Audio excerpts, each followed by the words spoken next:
સ્પર્ધાત્મક પરીક્ષાને લગતા દરેક વિષયોના વિડીયોઝ, ડેઇલી કરંટ અફેર્સ તથા નવી ભરતીની માહિતી મેળવવા માટે જોતા રહો અમારી યુટ્યુબ ચેનલ ICE રાજકોટ અને અમારી ચેનલને સબસ્ક્રાઇબ કરો તથા બેલ આઇકોન પ્રેસ કરો જેથી દરેક નવા વિડીયોની નોટિફિકેશન મેળવી શકો. નમસ્કાર વિદ્યાર્થી મિત્રો, ICE ના યુટ્યુબ ચેનલમાં આપ સૌનું સ્વાગત છે. મિત્રો, કરંટ અફેર્સ મેરેથોનની અંતર્ગત ખાસ કરીને આપ સૌનું હાર્દિક સ્વાગત છે. મિત્રો, વધારે સમય લેતા ટોપિક ઉપર આવીએ તો પ્રથમ ટોપિક છે મિત્રો બ્લુ ભરતી. હવે સમુદ્રના કિનારે ખાસ કરીને મુંબઈના કેટલાક બીચ ઉપર જે છે આવું બ્લુ કલરની ભરતી આવી હતી. તો પ્રશ્ન બને ને કે બ્લુ કેવી રીતે? તો કે મુંબઈના જુહુ અને સિંધુદુર્ગ દેવગઢ બીચ સહિત મહારાષ્ટ્રના સમુદ્ર કિનારા પર બ્લુ ભરતીની ઘટના જે છે જોવા મળી હતી. આ બ્લુ રંગની પ્રતિલિપિ ભરતીના લોકપ્રિય રૂપમાં જૈવ સંધિપતિ અથવા તો બાયો લ્યુમિનેસિસના નામથી પણ ઓળખવામાં આવે છે. તો જો બ્લુ ભરતીનું એક બીજું નામ યાદ રાખી લેવાનું, બાયોલ્યુમિનેસિસ. ભૌગોલિક ઘટના છે રહેલી છે મિત્રો, કે કેમિકલ પ્રોસેસ પણ થઈ રહી છે, એમાં એ પણ જોશું. પણ યાદ રાખજો, બ્લુ ભરતી તો બાયોલ્યુમિનેસ તરીકે પણ ઓળખવામાં આવે છે. આ અદ્ભુત દ્રશ્ય સામાન્ય રીતે ડાયનોફ્લેગ્લેટ્સ, યાદ રાખજો, ડાયનોફ્લેગ્લેટ્સના રૂપમાં ઓળખવામાં આવતા જે ફાઇકોપ્લેન્ક્ટન્સ હોય, સૂક્ષ્મ સમુદ્રી છોડ, એના કારણે થાય છે. હવે એમાં શું થાય કે આ જે ડાયનોફ્લેગ્લેટ્સ છે એમાં પ્રોટીનની જે રાસાયણિક અભિક્રિયાના માધ્યમથી કેટલોક હલકો બ્લુ રંગનો પ્રકાશ છે ને એ ઉદ્ભવે છે અને સમુદ્રી લહેર આ એક કોષીય સૂક્ષ્મજીવોના હલનચલનને કારણે ઉત્પન્ન થાય. હવે શું થાય જો કે જે પ્લેન્ક્ટન્સ આવે, જે ફાઇટોપ્લેન્ક્ટન્સ છે, એને એમાં કહેવાય કે ડાયનોફ્લેગ્લેટ્સના રૂપમાં એને ઓળખવામાં આવે છે. હવે એમાં શું થશે કે કાંઈ ને કોઈમાં કોઈ રાસાયણિક પ્રક્રિયા થાય છે જેના લીધે એમાં હલકો બ્લુ રંગનો પ્રકાશ ઉદ્ભવે છે. હવે ફાઇકોપ્લેન્ક્ટન્સ કઈ એક બે તો હશે નહીં, અબજોની, હજારો, કરોડો, લાખોની માત્રામાં હશે ને દરિયા કિનારા ઉપર. તો વિચાર કરો કે એટલા બધા ભેગા થઈ જશે, આટલા બધા ભેગા થઈ ગયા હશે, આમાં લાખો ફાઇકોપ્લેન્ક્ટન્સ હોઈ શકે છે. તો એના દ્વારા બ્લુ પ્રકાશ ઉત્પન્ન થાય છે. તો જ્યારે પણ દરિયાનો મોજા આવશે તો અંતે તે કિનારા ઉપર બધું ઠાલવે. તો જેવી રીતે ભરતીને એવું હશે કે જે પણ વધેલું ઘટવું છે દરિયા કિનારે પાછળ છે, ફાઇકોપ્લેન્ક્ટન્સના કારણે અહીં રંગ જે છે કેવો દેખાશે? બ્લુ કલરનો રંગ દેખાશે અને હલનચલનના કારણે એવું ઉત્પન્ન થશે જેનાથી આ સૂક્ષ્મજીવ જે છે એ બ્લુ પ્રકાશ ઉત્પન્ન કરશે. તો સમુદ્રના મોજા જે છે ઓલરેડી માઇનર એવો બ્લુ પ્રકાશ ઉત્પન્ન કરશે. સમુદ્રના મોજા આવશે તો સમુદ્રનું પાણી કયા રંગનું દેખાય? બ્લુ રંગનું દેખાશે. સિમ્પલ વિચારો ને કે પાણી હોય, નીચે એક બ્લુ કલરની લાઈટ હોય, ઉપર પાણી રાખી ઉપર કાચ જોતા હોય તો કેવું દેખાય? આપણે બ્લુ દેખાય ને સેમ એ વસ્તુ અહીં થઈ રહી છે. તેનું ખતરનાક હોવાનું કારણ, આ દ્રશ્ય સુંદર હોવાની સાથે ભયનો પણ સંકેત હોય છે. આ સમૂહની કેટલીક પ્રજાતિ ઝેરેલી હોય છે. આપણે જોયું ને ફાઇકોપ્લેન્ક્ટન્સ જોવા મળે છે, રાસાયણિક પ્રક્રિયાના કારણે કહેવાય કે હલકો બ્લુ પ્રકાશ રિલીઝ કરે છે. તો ઘણી વખત અમુક ફાઇકોપ્લેન્ક્ટન્સની આવે એ ઝેરીલા હોય છે. જેમ કે તમને ખબર હોય તો થોડા સમય પહેલા ન્યૂઝમાં હતું કે આફ્રિકાના કેટલાક વિસ્તારમાં જે સાયનોબેક્ટેરિયાની બધું હતું તો એ સમુદ્રમાં તળાવમાં પાણીમાં ભળી ગયા હતા કેટલાક ઝેરી સાયનોબેક્ટેરિયા. તો એના કારણે એ પાણી જે છે હાથીઓ પીવે છે અને ઘણા બધા હાથીઓનું મૃત્યુ થઈ જાય છે. તો ઘણી વખત હોઈ શકે કે અમુક પ્રજાતિ કેવી હોય? ઝેરીલી હોય. આ ડાયનોફ્લેગ્લેટ્સમાં ઝડપથી પ્રજનન થાય તો લાલ ભરતીનું ઇવન કારણ પણ બની શકે છે. તો ઇવન ઝડપથી એમાં પ્રજનન થશે તો રેડ પ્રકાશ, લાલ કલરનો પ્રકાશ એનું ઉત્સર્જન કરે છે. તો બ્લુની ભરતી, લાલ ભરતી પણ પોસિબલ છે. આ દરમિયાન ડાયનોફ્લેગ્લેટ્સનું ભક્ષણ કરનાર બધા જ એક્ઝામ્પલ કે માછલી ઇવન પણ ઝેરું બને છે. માછલીનો ખોરાક હોય ફાઇટોપ્લેન્ક્ટન્સ, એટલે કે જે કીધું ને ડાયનોફ્લેગ્લેટ્સ, એ માછલીનો ખોરાક હોય. હવે વિચાર કરો કે આ જે ફાઇટોપ્લેન્ક્ટન્સ અથવા તો ડાયનોફ્લેગ્લેટ્સ જે રહેલા છે એ અમુક ઝેરી થઈ જાય છે. એને ખાય છે કોણ? તો કે માછલી. હવે અમુક આવા ઝેરીલા ડાયનોફ્લેગ્લેટ્સ અથવા ફાઇકોપ્લેન્ક્ટન્સ માછલી ખાશે તો ઓટોમેટિક માછલી પણ ઝેરી બનશે. એનો મતલબ કે માછલી ડેડ પણ થઈ શકે છે. આ જેવો ડાયનોફ્લેગ્લેટ્સનું ભક્ષણ કરવાની ઘણી માત્રામાં ઝેરી પદાર્થનો સંચય પણ ઇવન થતું રહે છે. મૃત્યુ પણ થઈ શકે અથવા તો એના શરીરમાં ક્યાંક ને ક્યાંક થોડું થોડું સંચય જાય છે. અને એના લીધે કદાચ જો હવે એ પ્રકારની માછલીનું મનુષ્ય દ્વારા ભક્ષણ કરવામાં આવે તો મનુષ્યના શરીરને પણ ઇફેક્ટ આપી શકે છે. એના પછી જોઈએ India climate change knowledge portal. તો તાજેતરમાં કેન્દ્રીય પર્યાવરણ એટલે કે ministry of environment, forest and climate ચેન્જે India climate change knowledge portal, યાદ રાખજો, India climate change knowledge portal. તો અહીંથી ક્લિયર થાય ક્લાઇમેટ ચેન્જ, આબોહવામાં જે પરિવર્તન આવી રહ્યું છે એનું નોલેજ દરેક વ્યક્તિ સુધી, ભારતના દરેક છેવાડાના વ્યક્તિ સુધી પહોંચી શકે એ માટેનું આ એક પોર્ટલ હોવું જોઈએ. તો આ પોર્ટલ નાગરિકોને આબોહવા પરિવર્તનની મુદ્દાથી લડવા માટે તેમજ રાષ્ટ્રીય અને આંતરરાષ્ટ્રીય સ્તર પર લેવામાં આવતા મુખ્ય પગલાં વિશે નાગરિકોના જ્ઞાન વચ્ચે ફેલાવવાનો મદદ કરશે. તો સિમ્પલ કીધું એ મુજબ જ છે કે આબોહવા પરિવર્તન જે થઈ રહ્યા છે દેશના છેવાડાના વ્યક્તિ સુધી પહોંચી શકે એનું નોલેજ મળે. અને બીજી વસ્તુ એમ કે આબોહવા પરિવર્તનને કેવી રીતે કંટ્રોલ કરી શકાય પર્ટિક્યુલરલી હરેક વ્યક્તિ સપોઝ ધ્યાન દે તો થોડું થોડું તો એની માત્રામાં તો કંટ્રોલ કરી શકાય ને. તો દરેક વ્યક્તિ કેવી રીતે આબોહવાને આબોહવામાં પરિવર્તનમાં થોડું સહભાગી થઈ શકે છે એને બચાવવા માટે. બીજી વસ્તુ રાષ્ટ્રીય સ્તરે તો આંતરરાષ્ટ્રીય સ્તરે જે પણ પગલાં લેવામાં આવે છે આબોહવા પરિવર્તનને કંટ્રોલ કરવા માટે અથવા તો ઘટાડવા માટે, એ તમામ માહિતી જે છે નાગરિકો વચ્ચે આવી જાય અથવા તો દરેક નાગરિકને ખબર પડે એવો કંઈક ઉદ્દેશ્ય રહેલ છે. આ પોર્ટલમાં 8 મુખ્ય ઘટક સમાવેશ છે. એની પહેલા એક વસ્તુ જોઈએ તો તે માત્ર એક સિંગલ ઇન્ફોર્મેશન રિસોર્સિસ હશે જે વિભિન્ન મંત્રાલય દ્વારા કરવામાં આવેલા વિભિન્ન આબોહવા સંબંધી પહેલો વિશે જાણકારી આપશે, જેથી ઉપયોગકર્તા આ પહેલો સ્થિતિનો લાભ લઈ શકે. જો સપોઝ કે ministry of environment forest and climate change છે, પછી મિનિસ્ટ્રી ઓફ અર્થ સાયન્સ હોય, સાયન્સ એન્ડ ટેકનોલોજી આવે, તો જે પણ મંત્રાલય જે છે, ઇવન ઇસરો કંઈક એવો ઉપગ્રહ લોન્ચ કરે છે કે જે આબોહવા પરિવર્તન પર વોચ ધ્યાન રાખે છે, તો જે પણ મંત્રાલય રહેલા છે આબોહવા પરિવર્તન લઈને જે પણ કાર્ય કરશે એ બધા જ કાર્ય જે છે આ કહેવાય કે પોર્ટલમાં જે હાજર હશે. તો તમામ માહિતી એક પોર્ટલ ઉપરથી મળી રહેશે.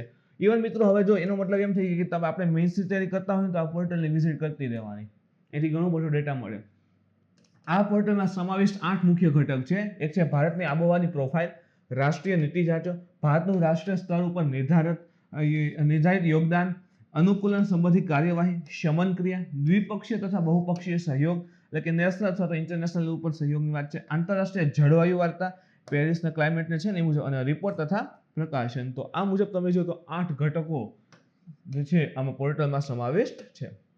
આબોહવા પરિવર્તનથી લડવા માટેની અન્ય કેટલીક પહેલ like national clean air programme. યાદ રાખજો ક્યાંક ને ક્યાંક મેન્સને એવું ભવિષ્યમાં લખવાનું આવે અથવા તો પીટીમાં પણ ઇવન 4-5 ટોપિક આપી દે સારી રીતે, અને પછી કે આબોહવા પરિવર્તન લડવા માટે નીચેમાંથી કઈ પહેલ સમાવિષ્ટ છે અથવા તો નથી.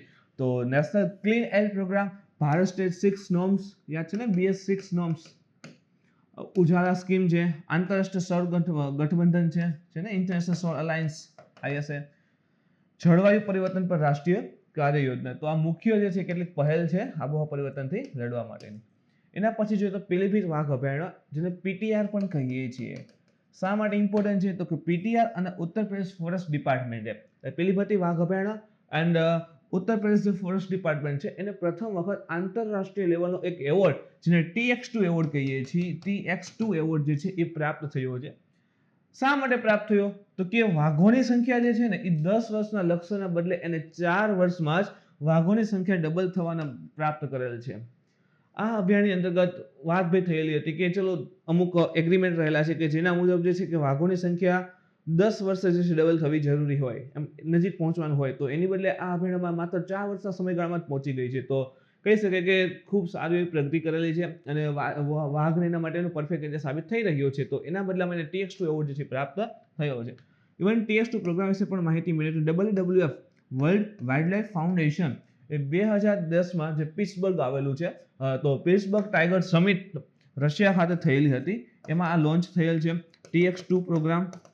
WWF ની 2010માં પિટ્સબર્ગ ટાઈગર સમિટ જે રશિયા ખાતે હતી એમાં આ પ્રોગ્રામ જે છે એટલે કે TX2 પ્રોગ્રામ લોન્ચ થયો.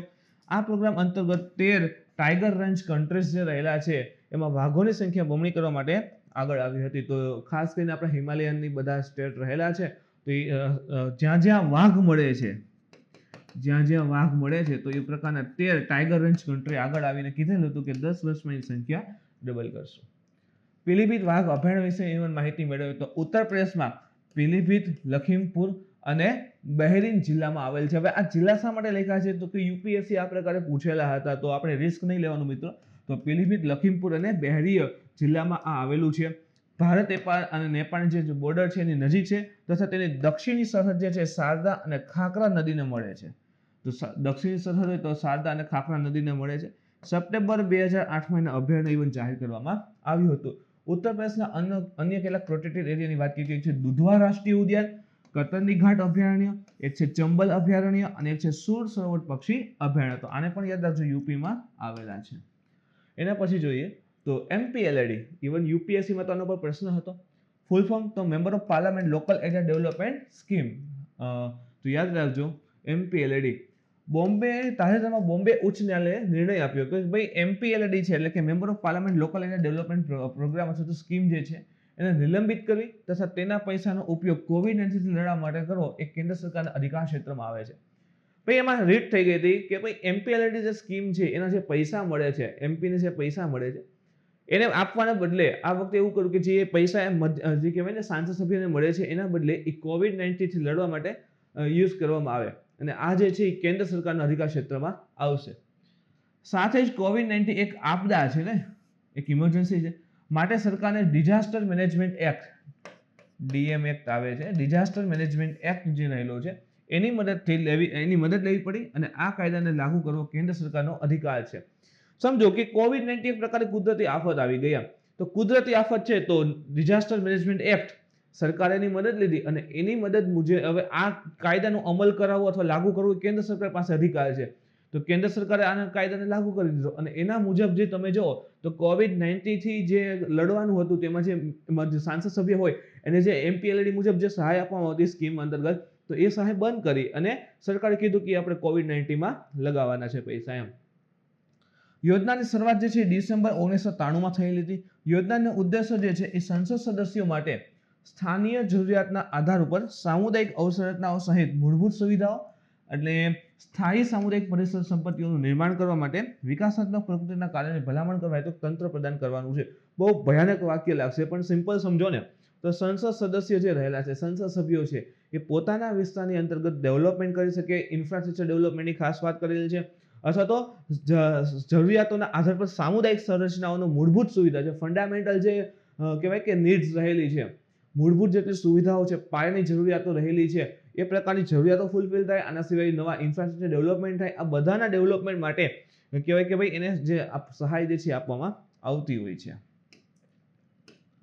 MPLAD યોજના સંપૂર્ણ રીતે ભારત સરકાર દ્વારા વિત્ત પોષિત છે. તો ગુજરાત સરકાર એક રૂપિયા આપતી હશે નહીં, ઇન્સ્યોર કે ગમે તે રાજ્ય એક રૂપિયા આપતી હશે નહીં, સંપૂર્ણ કેન્દ્ર સરકાર પૈસા આપશે. તેના મુજબ પ્રત્યેક સંસદીય ક્ષેત્રને વાર્ષિક રૂપથી 5 કરોડની MPLAD રકમ જે છે પ્રદાન કરવામાં આવે છે. સપોઝ કે ચલો કોઈ એક રાજ્ય છે ABC નામનું, અને ત્યાં X નામના સાંસદ છે, Y નામના સાંસદ છે, Z નામના સાંસદ રહેલા હોય, તો XYZ સાંસદ છે એ દરેક સંસદ સભ્યને પોતાના વિસ્તારના ડેવલપમેન્ટ માટે જે છે અંદાજિત 5 કરોડ જે છે આપવામાં આવે છે પર યર. MPLAD રકમમાં મિનિમમ 15%, અને સપોઝ 5 કરોડ આપે છે તો એને ઓછામાં ઓછા 15% અનુસૂચિત જાતિવાળા ક્ષેત્રમાં તથા 5% જે છે અનુસૂચિત જનજાતિવાળા ક્ષેત્રમાં થવાવાળા કાર્યો પર ખર્ચ કરવો અનિવાર્ય છે, ફરજિયાત છે કે ઓછામાં ઓછા 15% જે છે અનુસૂચિત જાતિવાળું ક્ષેત્ર અને 5% જે અનુસૂચિત જનજાતિવાળા ક્ષેત્રમાં ખર્ચ કરવું જ પડે એમ.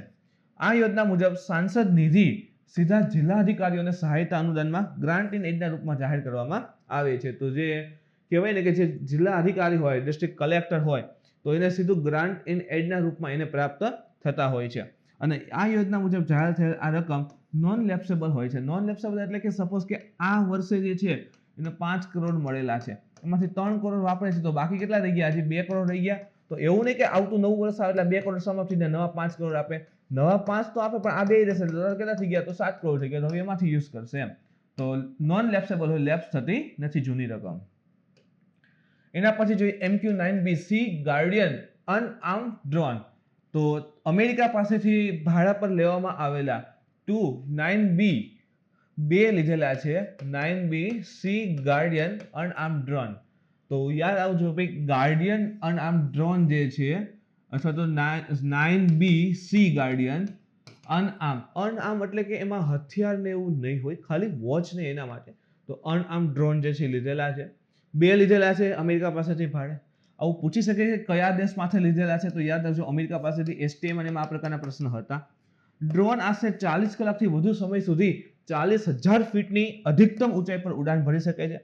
તેમાં 3600 સમુદ્રી સર્વેલન્સ રડાર અને એક વૈકલ્પિક મલ્ટી મોડેલ સમુદ્રી સપાટી સંશોધન રડાર પણ સમાવેશ છે. તો અનઆર્મ છે એટલે કે હથિયાર સજ્જ નથી, પણ એમાં શું આપેલ છે તો કે એમાં રડાર યુઝ કરેલા છે. રડાર યુઝ કરેલા છે એટલે કે તમામ વસ્તુઓ પર વોચ રાખી શકાય એના માટે. ઇવન સમુદ્રની સપાટી પર સંશોધન માટે પણ થઈ શકે એમ છે.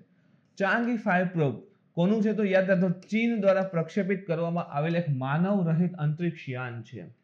ચાંગઈ 5 પ્રોબ ચીન દ્વારા પ્રક્ષેપિત એક માનવ રહિત અંતરિક્ષ યાન છે. ઇવન એ 4 ભાગથી મળીને બનેલ છે. એમાં એક ઓર્બિટર આવે, આપણી વાત થઈ ગઈ છે મિત્રો જૂના લેક્ચરમાં. આ ધારો કે ગ્રહ હોય, ચંદ્ર હોય, તો એક એની કક્ષામાં ફરશે તો એને ઓર્બિટર કહેવાય. એક રિટર્નર હોય એટલે સપાટી પર ઉતરીને પાછું જશે. એક આરોહક હોય અને એક લેન્ડર હોય. તો આ મિશનનો ઉદ્દેશ્ય ચંદ્રની સપાટી ઉપરના ખડકોના નમૂના પૃથ્વી પર લાવવાનો છે. તો અહીંથી એક આમ કહેવાય ને લેન્ડર આવશે, નીચે ઉતરશે, પછી એક રોવર આવે, તો અહીંથી જે છે ચંદ્રની સપાટી ઉપરથી કેટલાક જમીનના કટકા લેશે, એ પાછા જે છે લેન્ડરમાં મૂકશે અને લેન્ડર પાછું આવશે, એટલે કે રિટર્ન પાછું આવશે એમ. તો આ મુજબ તમે જો કે ચંદ્રની સપાટી ઉપર કેટલીક જમીન અથવા તો માટીના અવશેષ જે રહેલા છે તો એ જમીન ઉપર પૃથ્વી પર લાવશે. છેલ્લા 4 દશકામાં એટલે કે છેલ્લા 40 વર્ષમાં ચંદ્રમા પરથી નમૂના લાવવા માટે કોઈ પણ દેશ દ્વારા કરવામાં આવેલો આ પ્રથમ અભ્યાસ હશે અથવા તો પ્રથમ પ્રયાસ હશે.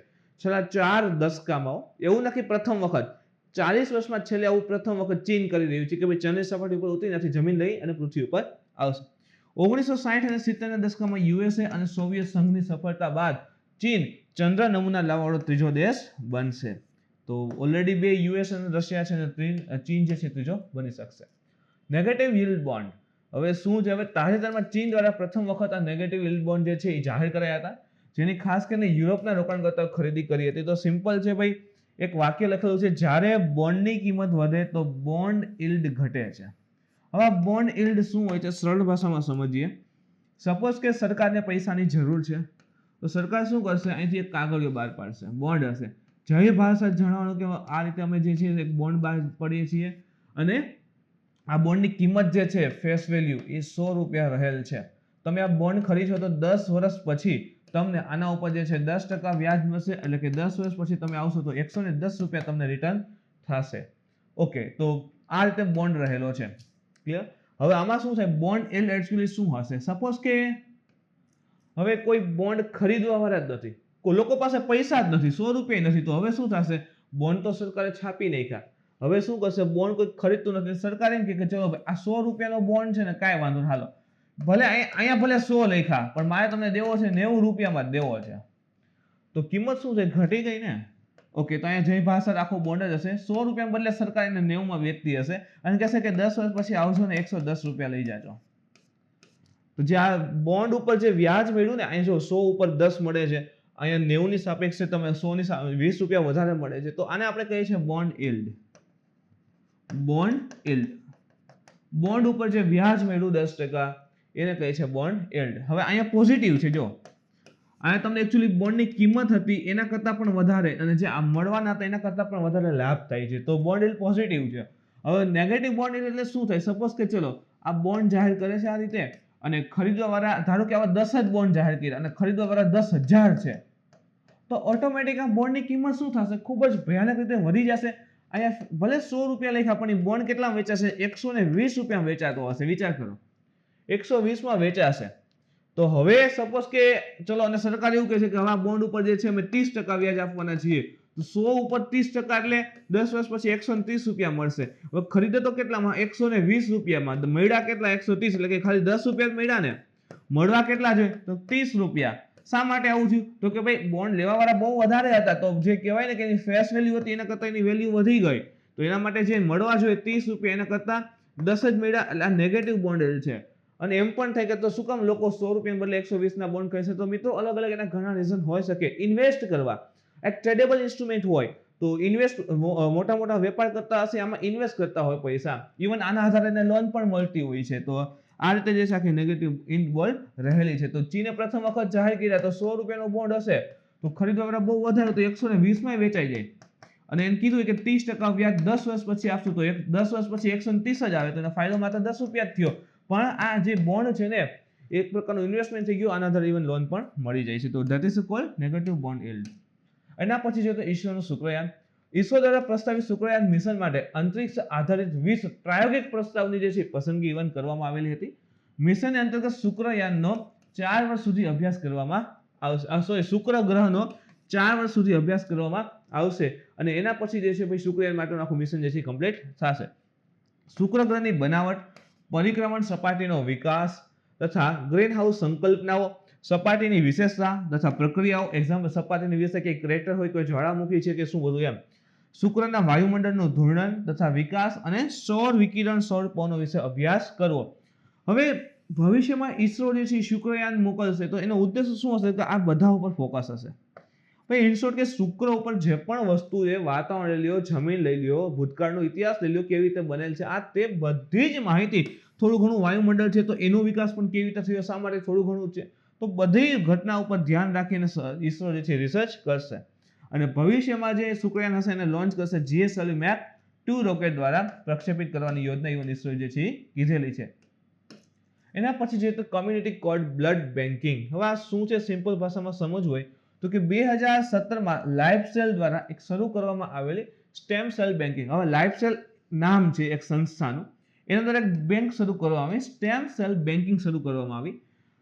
એ પાય મુજબ કમ્યુનિટી કોલ્ડ બ્લડ બેન્કિંગને મહારાષ્ટ્રના નાસિકની 7 વર્ષની બાળકીનો જીવ બચાવવા માટે મદદ મળી, જે અપ્લાસ્ટિક એનિમિયા નામના એક દુર્લભ રોગ સામે ગંભીર રીતે પીડિત હતી. તો what is called blood banking હોય છે? જો એક પ્રકારની બેંક છે એ તો ખબર પડી ગઈ. હવે જો સિમ્પલ સમજજો, જ્યારે બાળક જે છે માતાના ગર્ભમાં હોય, પછી બાળકનો જેવો જન્મ થાય કે એનું અથવા તો બાળક જે છે માતાના ગર્ભમાં હોય ત્યારે એ બાળકને પોષણ જે છે ગર્ભના દ્વારા એના મળતું હોય છે. તો જ્યારે બાળકનો જન્મ થાય છે ત્યારે આ ગર્ભનાળ હોય ને એમાં જે બ્લડ હશે, આમાં બ્લડ હશે, ધેટ ઇઝ અ કોલ્ડ, જે કહેવાય ને કોલ્ડ બ્લડ, એમાં જે સ્ટેમ સેલ આવેલા હોય, સ્ટેમ સેલ હોય, એ બાળક જે છે ગમે એટલું ભવિષ્યમાં મોટો વ્યક્તિ થાય આ તે, તો એના કાંઈ પણ પ્રકારનો રોગ થાય છે, એના અંગમાં કોઈ ખામી આવે છે બોડીમાં ક્યાંય પણ, તો એ ફૂલફિલ કરવા માટે તમામ પ્રકારના રોગથી લડી શકે એ પ્રકારે એનું આ બ્લડ હોય ને કોલ્ડ બ્લડ, એમાં એટલો પાવરફુલ હોય, એમાં સ્ટેમ સેલ એટલા પાવરફુલ રહેલા હોય કે ભવિષ્યમાં એનું શરીર જે છે કોઈ પણ બીમારી સામે લડવું હોય ને તો આના દ્વારા મજબૂત બની શકે છે. તો આ જે બ્લડ હોય ને એ શું કરે છે કે ભાઈ એને સાચવવામાં આવે છે એક બેંકની અંતર્ગત, અને એ બેંકનું નામ છે આ લાઇફસેલ દ્વારા શરૂ કરાયેલી હતી સ્ટેમ સેલ બેન્કિંગ. તો ખાસ કરીને કમ્યુનિટી કોલ્ડ બ્લડ જે રાખેલું છે આ બેંકમાં, એના દ્વારા જે છે ભાઈ એક નાસિકની 7 વર્ષની બાળકી હતી એનો જીવ જે છે બચાવવામાં આવેલો છે, અને એક અપ્લાસ્ટિક અનેમિયા નામના દુર્લભ રોગથી પીડાતી હતી. તો જે બાળકની ગર્ભનાળ આવે એમાં જે બ્લડ હોય છે એને સાચવવામાં આવે છે, અને એને જ આપણે કહીએ છીએ કોલ્ડ બ્લડ બેન્કિંગ. નાભિરજ્જુ અને ગર્ભનાળ રક્ત બનાવવાની સ્ટેમ કોશિકાઓ હોય છે. જે નાભિરજ્જુ અને ગર્ભનાળ હોય એમાં રક્ત બનાવવાની, નવા બ્લડ બનાવવાની સ્ટેમ સેલ કોશિકાઓ હોય છે, જે કેટલુંક રક્ત અને પ્રતિરક્ષા પ્રણાલી વિકસાવવાના ઇલાજમાં ઉપયોગ છે. તો રક્તના કાંઈ પણ પ્રોબ્લેમ હોય, લોહીના બ્લડને કાંઈ પ્રોબ્લેમ આવે, અથવા જે ઇમ્યુનિટી સિસ્ટમ ને બધું હોય ને પાવરફુલ કરવા માટે જે છે આનો યુઝ જે છે કરી શકાય છે ભવિષ્યમાં. કોલ્ડ બ્લડ રક્તમાં મળી આવતા બધા તત્વોથી મળે છે. આ જે કોલ્ડ બ્લડ કીધું ને આપણે, ગર્ભનાળમાં જે બ્લડ હશે એ લોહીમાં જેટલા પણ તત્વો મળે બધાથી બને, જેમાં લાલ રક્ત કોશિકાઓ એટલે કે RBC હશે, વ્હાઇટ બ્લડ સેલ હોય, પ્લાઝમા હોય, પ્લેટલેટ્સ હોય, એમાં સમાવિષ્ટ હોય છે. કોલ્ડ બ્લડનો ઉપયોગ એ લોકોમાં પ્રત્યારોપણ માટે કરવામાં આવે છે, જેમાં રક્ત બનાવવાવાળી કોશિકાઓનું પુનર્જન્મની આવશ્યકતા હોય છે. તો ઘણાના શરીરમાં શું થાય કે ભાઈ અમુક ટાઈમ પછી અથવા તો ઘણી વખત એવો વિકાર જોવા મળે તો નવું બ્લડ એટલું ઝડપથી ના બનતું, અથવા તો જે બ્લડની કોશિકા હોય ને એનું ડેવલપમેન્ટ ના થઈ શકે, તો હવે એને સોલ્વ કરવું હોય તો નવી કોશિકાઓ ડેવલપમેન્ટ કરવી, નવા બ્લડ બને એ પ્રકારનું શરીરને બનાવવું હોય તો એમાં જે છે આ કોલ્ડ બ્લડનો યુઝ કરવામાં આવે. શા માટે? કે કોલ્ડ બ્લડની અંતર્ગત બ્લડ જેનાથી બનેલું છે એ તમામ વસ્તુ જોવા મળે, RBC, WBC, પ્લેટલેટ્સ અને પ્લાઝમા. અપ્લાસ્ટિક એનિમિયાથી આ બાળકી જે હતી પીડિત હતી, તો એ શું હોય છે કે બીમારી જે છે એ શરીરમાં પર્યાપ્ત સંખ્યામાં નવી રક્ત કોશિકાઓનું ઉત્પાદન કરવામાં નિષ્ફળ રહે છે. તો અપ્લાસ્ટિક એનિમિયામાં શું થાય કે બ્લડની અંદર જે નવી રક્ત કોશિકા હોય એ ઉત્પાદિત ના થાય. હવે નવી રક્ત કોશિકા ઉત્પાદિત ન થાય તો ઓફકોર્સલી જે છે નવા બ્લડને બધું બનવામાં પ્રોબ્લેમ આવી જશે. તો એને સોલ્વ કરવું હોય તો કોલ્ડ બ્લડનો યુઝ કરી શકાય છે, અને તાજેતરમાં પ્રથમ વખત જે છે એનો યુઝ કરવામાં આવેલો હતો, એટલા માટે ઇમ્પોર્ટન્ટ હતું. એના પછી છે પાંગડાડ ગામ. તો ચીની મીડિયાએ દાવો કર્યો કે ભૂતાન પાસે ચીન દ્વારા બનાવવામાં આવેલ એક નવું સીમાવર્તી ગામ ચીન ક્ષેત્ર પર સ્થિત છે. તો યાદ રાખો કે ભૂતાન અને ચીન, ભૂતાનની જે બોર્ડર આવે છે એ વિસ્તારમાં જે છે એક ગામ બનાવ્યું ચીને, અને ચીની મીડિયાએ એવું કીધું કે પાંગડા ગામ જે છે ચીનનો ભાગ રહેલો છે, પરંતુ ગામની જાહેર હિંમત દર્શાવે છે કે આ ગામ બંને દેશોના વચ્ચે મધ્ય વિવાદી ક્ષેત્ર રહેલું છે. તો અહીંયા વિવાદવાળું ક્ષેત્ર છે. 2017 પછી પ્રથમવાર છે કે ડોકલામ ક્ષેત્ર પાસે, ઇવન તમને ખબર છે 17માં ડોકલામ બહુ મોટા પાયે ચાલેલું હતું, તો ડોકલામ પાસે ચીની આવાસીય ક્ષેત્ર જોવા મળ્યું, જે ભારત માટે સામરિક રીતે મહત્વપૂર્ણ ઇવન રહેલું છે. તો ડોકલામ શા માટે ઇમ્પોર્ટન્ટ છે આપણા માટે? તો કે ચિકન નેક જે રહેલું છે ને, જે વેસ્ટ બેંગાલનો એરિયા છે, જે ઉત્તર પૂર્વ સાથે આખામાં જોડાયેલો છે આ રીતે, તો આ જે વિસ્તાર છે સિક્કિમ નહીં આવે, તો કે ચિકન નેક જે છે હવે ડોકલામ ઉપર કવર કરે છે ચીન, તો કાલુથી ધીરે ધીરે આગળ વધીને જો આ ભાગ ઉપર કવર કરી લે તો આપણું ઉત્તર પૂર્વ સાથે કનેક્ટિવિટી બધું તૂટી જાય છે. તો એટલા માટે ડોકલામ ક્ષેત્રમાં ચીનની હાજરી ભારત માટે એક મહત્વપૂર્ણ પગલું સાબિત થતું હોય છે કે ભાઈ એ કેમ ત્યાં છે. તો ઓફકોર્સલી ભારત એને સતત વોચ રાખે છે અને આ વિસ્તારમાં જો ચીન દ્વારા એક ગામ બનાવવામાં આવે પાંગડા ડેમ અને ચીન એવું કહે કે અમારું છે, તો ઓફકોર્સલી જે છે ભારત વચ્ચે થોડું ઘણું તો ઇન્ટરેસ્ટ લેશે કે ભાઈ ના, એ હોઈ શકે નહીં, કારણ કે ભૂતાન અને ચીન વચ્ચે વિવાદિત ક્ષેત્ર છે અને ત્યાં ગામ આવેલું છે. પાંગડા ડોકલામ પઠાર પર ભારત, ભૂતાન, ચીન ટ્રાઈ જંકશનથી પૂર્વમાં સ્થિત છે. મિત્રો અહીંથી એક કોમેન્ટ કરજો કે ભારત, ભૂતાન અને ચીન જે ટ્રાઈ જંકશન છે ને એક પાસ રહેલો છે, એક પાસ છે, પહાડી રસ્તો છે કે જ્યાં ત્રણેય દેશ ભેગા થતા હોય. એ પાસ કયો છે એ સર્ચ કરજો. સિક્કિમમાં છે, તમને એટલી જરૂર હિન્ટ આપીશું. પૂર્વમાં સ્થિત છે. 2017માં ચીન દ્વારા સડક નિર્માણ કાર્ય કરવાથી ભારત અને ચીન વચ્ચે 72 દિવસ સુધી તણાવપૂર્ણ જીવન સ્થિતિ રહેલી હતી. એના પછી છે બ્રહ્મોસ મિસાઇલનું લેન્ડ એટેક સંસ્કરણ. તો જમીન આવી છે અહીંયા. તો જે ભારતના અંદમાન નિકોબાર દ્વીપ સમૂહ છે ત્યાંથી BrahMos supersonic cruise missile land attack સંસ્કરણનું સફળતાપૂર્વક પરીક્ષણ કરેલ છે અંદમાન નિકોબારના વિસ્તારમાંથી, યાદ રાખજો. INS ચેન્નઈથી બ્રહ્મોસ મિસાઇલનું પરીક્ષણ કરેલ છે ઇન્ડિયન નેવલ શિપ ચેન્નઈ. જો શિપનું નામ છે વિસ્તારના સમજતા એક શિપ જે છે ને આપણી, એનું નામ પણ INS ચેન્નઈ રહેલ છે, તો એના ઉપરથી બ્રહ્મોસ મિસાઇલનું પરીક્ષણ કર્યું હતું. મિસાઇલની રેન્જ જે છે 290 થી 400 કિલોમીટર સુધી વધારવામાં આવી છે અને જે ગતિ છે એ 2.8 મેક, એટલે કે ભાઈ અવાજની ગતિથી અંદાજિત 2.8 ગણી, જે અથવા તો નજીકમાં તમે જો તો 3 ગણી રાખી શકીએ છીએ. પરીક્ષણ ટોપ એટેકના રૂપમાં કરવામાં આવેલ છે. બ્રહ્મોસ એક મધ્યમ અંતરની સુપરસોનિક ક્રૂઝ મિસાઇલ છે જેને સબમરીન, જો સમજો ક્યાંથી લોન્ચ કરી શકાય, પાણીની અંદરથી, પછી પાણી ઉપર જહાજ છે ત્યાંથી, પ્લેન ઉડે છે ત્યાંથી, અને જમીન ઉપર જે મોબાઈલ લોન્ચર હોય ત્યાંથી, તો તમામ ઉપરથી જે છે લોન્ચ કરી શકાય છે. તો એટલે તો ક્રૂઝ, સુપરસોનિક ક્રૂઝ છે. આ મિસાઇલ ફાયર એન્ડ ફોરગેટના સિદ્ધાંત ઉપર કાર્ય કરે છે. ફાયર અને ફોરગેટ એ પ્રકારે એમ. તો ફાયર થઈ ગયા પછી નિશાન અચૂક ઉડાડશે, એ મુજબ રહેલ છે. અને ટોપ એટેક છે. ટોપ એટેક એટલે કે પહેલા સીધી આ રીતે લોન્ચ થાય તો સીધું એવું નહીં કે આમ જઈને પડશે, ના, આ રીતે લોન્ચ થશે તો થોડીક ઊંચાઈ ઉપર જશે, પછી અવકાશમાં આ રીતે ગતિ કરશે, પછી સીધી આવીને એટેક થશે. તો ટોપ એટેક પ્રકારની રહેલી છે.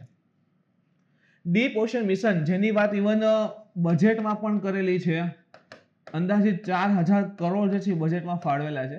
ડીપ ઓશન મિશન મુજબ 35 વર્ષ પહેલા ઈસરો દ્વારા શરૂ કરવામાં આવેલ અંતરિક્ષ અન્વેષણ કરવાનો પ્રસ્તાવ જે છે કરવામાં આવ્યો હતો. તો ઈસરોએ શું કર્યું હતું કે અંતરિક્ષ અન્વેષણ 35 વર્ષ પહેલા ઇવન કે અંતરિક્ષમાં સંશોધન કાર્યને બધું શરૂ કરેલું હતું. તો એ જ સિદ્ધાંતના આધારે આગળ વધી અને સમુદ્રની અંતર્ગત સંશોધનને બધું થઈ શકે માટે ડીપ ઓશન મિશન જે છે ચલાવેલું છે. ક્યાંક ને ક્યાંક ઈસરો પણ એમાં મદદરૂપ સાબિત થઈ રહ્યું છે. આ મિશન જે છે ઊંડા સમૂહમાં ખનન, ઊંડા સમુદ્રમાં ખનન કાર્ય છે, સમુદ્રી આબોહવા પરિવર્તન સંબંધિત સલાહકારી સેવાઓ, ઇવન અંતરજલીય રોબોટિક્સ સંબંધિત ટેકનોલોજી પર કેન્દ્રિત હશે. હવે ખૂબ ઊંડાઈ સમુદ્રમાં જઈએ ને તો સમુદ્રના તળિયે ખાસ કરીને PMN જોવા મળે છે, પોલીમેટાલિક નોડ્યુલ્સ, એટલે કે એમાં ઘણા બધા કહેવાય ને મેટલ હાજર હોય છે જે પૃથ્વી ઉપર ઓછા જોવા મળે છે, લાઈક નિકલ ને બધું એમાં હાજર હોય છે.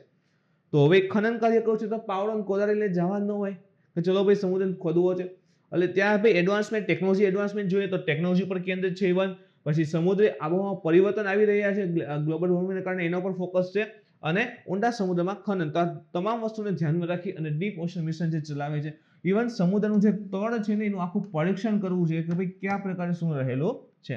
રિપોર્ટ મુજબ ડીપ ઓશન મિશન 2માં 2 મુખ્ય પરિયોજના, ભારતીય ઉર્જા દ્વારા સંચાલિત એક ડિઝેલેશન પ્લાન્ટ તથા ઓછામાં ઓછા 6000 મીટરની ઊંડાઈ પર સંશોધન કરવા માટે સક્ષમ એક સબમર્સિબલ વ્હીકલને સંચાલિત કરવામાં આવશે.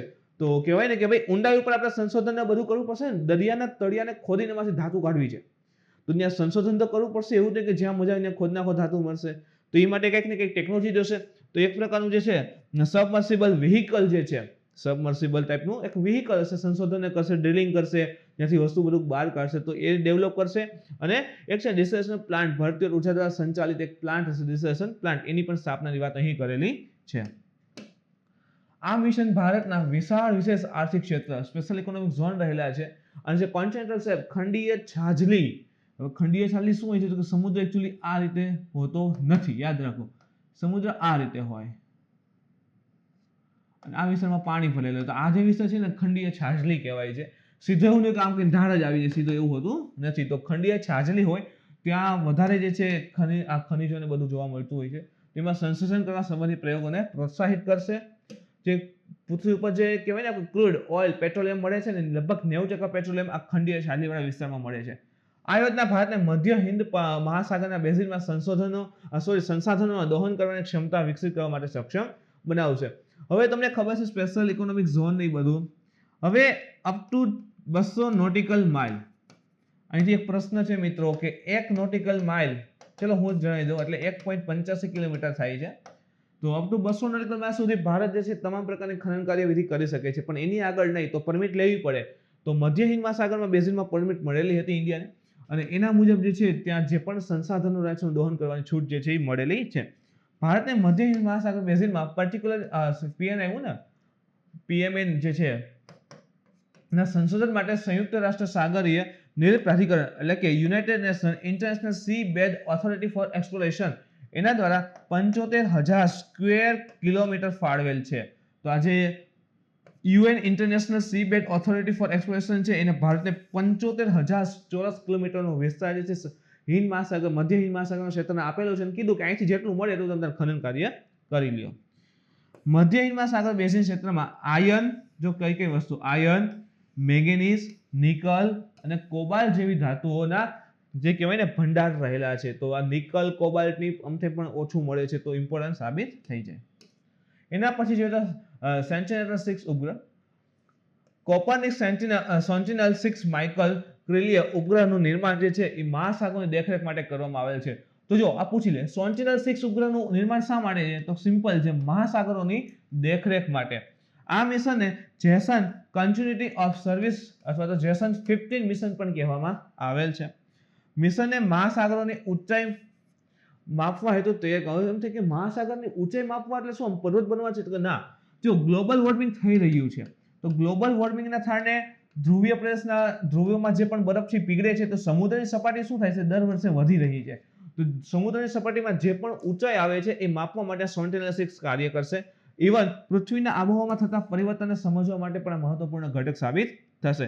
સેન્ટિનેલ-6 મિશનને ESA, નાસા, યુમસેટ એટલે કે યુસ્કોપ organisation for the exploration of એટલે કે NOAA દ્વારા સંયુક્ત રૂપે વિકસિત કરેલ છે. તો પર્ટિક્યુલરલી કોઈ એક કન્ટ્રી નથી, જો યુરોપિયન સ્પેસ એજન્સી છે એટલે કે યુરોપના કન્ટ્રી સમાવેશ છે, આખું નાસા છે અથવા તો NOAA છે, તો ઘણા બધા એમાં સમાવેશ છે અને એના દ્વારા આખું મિશન જે છે લોન્ચ કર્યું છે. યાદ રાખો સેન્ટિનેલ-6 ઉપગ્રહ સમુદ્રની દેખરેખ અને સમુદ્ર સપાટીમાં જે વધારો થાય છે અને આબોહવામાં પરિવર્તન થાય છે એના ઉપર વોચ રાખવા માટે. એના પછી છે ચક્રવાતી તોફાન નિવાર. તો પહેલા તો ક્યાં આવેલું હતું કે તમિલનાડુ અને પુડુચેરી જે છે એ ચક્રવાતી તોફાન નિવારને લઈને હાઈ એલર્ટ જાહેર કરાયા હતા. તો જે ભારતનો જે વિસ્તાર છે સાઉથ એરિયા, તમિલનાડુને જે પુડુચેરી કેન્દ્ર શાસિત છે ત્યાં નિવાર આવેલું હતું. હવામાન ખાતાએ આગામી કેટલાક દિવસોમાં ભારે વરસાદ તેજ પવનની શક્યતાને દર્શાવી હતી એ વખતે કે ભાઈ એ વિસ્તારમાં જે ભારે પવન અને વરસાદ આવી શકે છે અને થોડું ઘણું નુકસાન પણ આપી શકે છે. ચક્રવાતી તોફાન નિવાર આ વર્ષે ઉત્તરી હિન્દ મહાસાગર ક્ષેત્રનું ચોથું ચક્રવાત હતું. જો એક જ વર્ષમાં જે છે ટોટલ 4 ચક્રવાત આવી ગયા હિન્દ મહાસાગરના ઉત્તરના ભાગમાં, અને નિવાર જે છે ચોથું હતું. તો આગળના 3 કયા હતા, તો એક હતું ગતિ, એક છે અમ્ફાન અને એક છે નિસર્ગ. તો ગતિ, અમ્ફાન, નિસર્ગ અને એક છે નિવાર. એવા નામ તમે જો, નિવાર નામ જે છે એ ઈરાને આપેલું હતું, જ્યારે નિસર્ગ જે છે એ બાંગ્લાદેશ દ્વારા અને ગતિ જે છે એ ભારતે આપેલું. તો ભારત ગતિ કરે છે એવું યાદ રાખી લો. ભારતે ગતિ, નિસર્ગ જે છે એ આપેલ છે બાંગ્લાદેશે અને નિવાર જે છે ઈરાન દ્વારા આપવામાં આવેલું છે. G20 સંમેલન 2020. તો જી ગ્રુપ ઓફ 20 કન્ટ્રી જે છે એ 2020 સંમેલન ઉપર વાત કરી. તો G20 ની જે છે વર્ચ્યુઅલી મીટિંગ થયેલી હતી અને એમાં ભારતે કોરોના પછીના વિશ્વ માટે એક નવા વૈશ્વિક સૂચકાંક બનાવવાની ભલામણ કરી હતી. હવે જો કોરોનાએ આખા વિશ્વના તમામ જે દેશ રહેલા છે ને ક્યાંક ને ક્યાંક અલગ અલગ રીતે અટેક કરેલા છે, ઇકોનોમી જે છે આગળ પાછળ થઈ ગયેલી છે. તો ભારતે એવું કીધું કે ભાઈ હવે નવા સૂચકાંક લઈ આવો કે જેના આધારે ભાઈ જે તે દેશોની હવે જે ઇકોનોમીની સ્ટ્રોંગ થઈ રહી છે એના ઉપર ડિપેન્ડ હોવી જોઈએ. તો એવા 4 સૂચકાંક રજૂ કર્યા. પ્રતિભા એટલે કે ટેલેન્ટ, સેકન્ડ છે ટેકનોલોજી, એક છે ટ્રાન્સપરન્સી અને ચોથું છે ટ્રસ્ટીશિપ ટુવર્ડ ધ પ્લેનેટ. તો પ્રતિભા, પ્રૌદ્યોગિકી, પારદર્શિતા અને પૃથ્વીના સંરક્ષણનો ભાવ. તો આ 4 નવા સૂચકાંક જે છે ભારતે G20 માં રજૂ કરેલા હતા. આ વર્ષના શિખર સંમેલનની મેજબાની કોને કરી હતી, તો એ પણ યાદ હતો, સાઉદી અરેબે કરી હતી. પછી એક વાયરસ છે ચાપરે વાયરસ. તો તાજેતરમાં વૈજ્ઞાનિકો દ્વારા એક ઘાતક વાયરસની શોધ કરવામાં આવી હતી જેને બોલિવિયા માં ચાપરે વાયરસના રૂપમાં ઓળખવામાં આવે છે. મિત્રો બોલિવિયા જે છે ને એ કયા ખંડનો દેશ છે એ કોમેન્ટ કરીને જણાવજો. તો ત્યાં બોલિવિયામાં જે છે ચાપરે વાયરસ જે છે જોવા મળ્યો હતો. એક ઇબોલા વાયરસ રોગ જેને કહીએ છીએ ઈવીડી, ઇબોલા વાયરસ ડિઝીઝ. ઈવીડી ફેલાવવા માટે જવાબદાર અરેના વાયરસ. તો જો ઇબોલા માટે જવાબદાર કયો વાયરસ છે? અરેના વાયરસ. આ અરેના વાયરસનો જે આખો પરિવાર જે રહેલો છે એના કારણે જ આ ચાપરે રક્તસ્રાવ તાવ જે છે આવે છે. તો યાદ રાખજો કે ઈવીડી માટે જવાબદાર જે વાયરસ અરેના વાયરસ એ જ પરિવારનો આ વાયરસ રહેલો છે ચાપરે વાયરસ, અને એના દ્વારા ચાપરે રક્તસ્રાવ તાવ આવે છે. સંક્રમિત થયા બાદ ઇબોલા જેવા રક્તસ્રાવ તાવ સાથે પેટમાં દુખાવો, ઉલટી, પેઢામાંથી લોહી નીકળવા, ચામડી પર છાલા પડવા અને આંખમાં દુખાવા જેવા લક્ષણો ઇવન પણ જોવા મળે છે. લક્ષણો પણ યાદ રાખવા ક્યારેક પૂછી લઈએ છીએ કયા પરિવારનો સમૂહ છે, કયા પ્રકારનો તાવ આવે છે એ છે, અને ક્યાં શોધવામાં આવેલો છે. તો ચાપરે વાયરસ આ રીતે રહેલો છે. આને સિવાય જોઈએ તો કઈ રીતે ફેલાય છે? તો કે ઉંદર દ્વારા ફેલાય છે. ઇવન આ વાયરસ જે છે સંક્રમિત જીવો સાથે સીધો સંપર્ક અથવા તો સંક્રમિત વ્યક્તિથી પણ ફેલાઈ શકે. સપોઝ કે કોઈ વ્યક્તિ સંક્રમિત થયો હોય, એના કોન્ટેક્ટમાં બીજો વ્યક્તિ આવે તો એ પણ સંક્રમિત થઈ શકે છે. એટલે હ્યુમન ટુ હ્યુમન ટ્રાન્સફર પણ પોસિબલ છે, ખાસ કરીને ઉંદર દ્વારા ઇવન ફેલાઈ શકે છે. વૈજ્ઞાનિકો દ્વારા જાણવા મળે છે કે કોરોના વાયરસની સાપેક્ષમાં ચાપરે વાયરસની ઓળખ કરવી વધારે મુશ્કેલ છે. હવે કે એટલા માટે એવી રીતે કે ભાઈ કોરોના લક્ષણ તરફ ઝડપથી દેખાય છે કે શ્વાસમાં તકલીફ પડે, સ્વાદ ન આવે, આપણે કહેતા હોય ને, અને શરદી છે, ફ્લૂ જેવું થઈ જાય છે. પણ આ ચાપરે વાયરસ જે છે ને એના લક્ષણો આ પ્રકારને દેખાતા એકદમ સામાન્ય લાગે. માથામાં દુખે છે, આંખમાં દુખાવો થાય છે, સામાન્ય લક્ષણ લાગે છે. તે શ્વસન દ્વારા નથી ફેલાતો, એટલા માટે કીધું ને કોરોનાનો શ્વાસમાં તકલીફ પડે. આમાં એવી રીતે થતું નથી. ચાપરે વાયરસ માત્ર પ્રવાહી પદાર્થના સીધા સંપર્કથી જ ફેલાય છે. ઇમ્પોર્ટન્ટ લાઈન છે મિત્રો. શ્વસનથી નથી ફેલાવાનું. જે રીતે કોરોના કેમ શ્વસનથી ફેલાય છે એટલે માસ્ક ની વાત કરે છે ને, એ જાળવવું જરૂરી છે મિત્રો.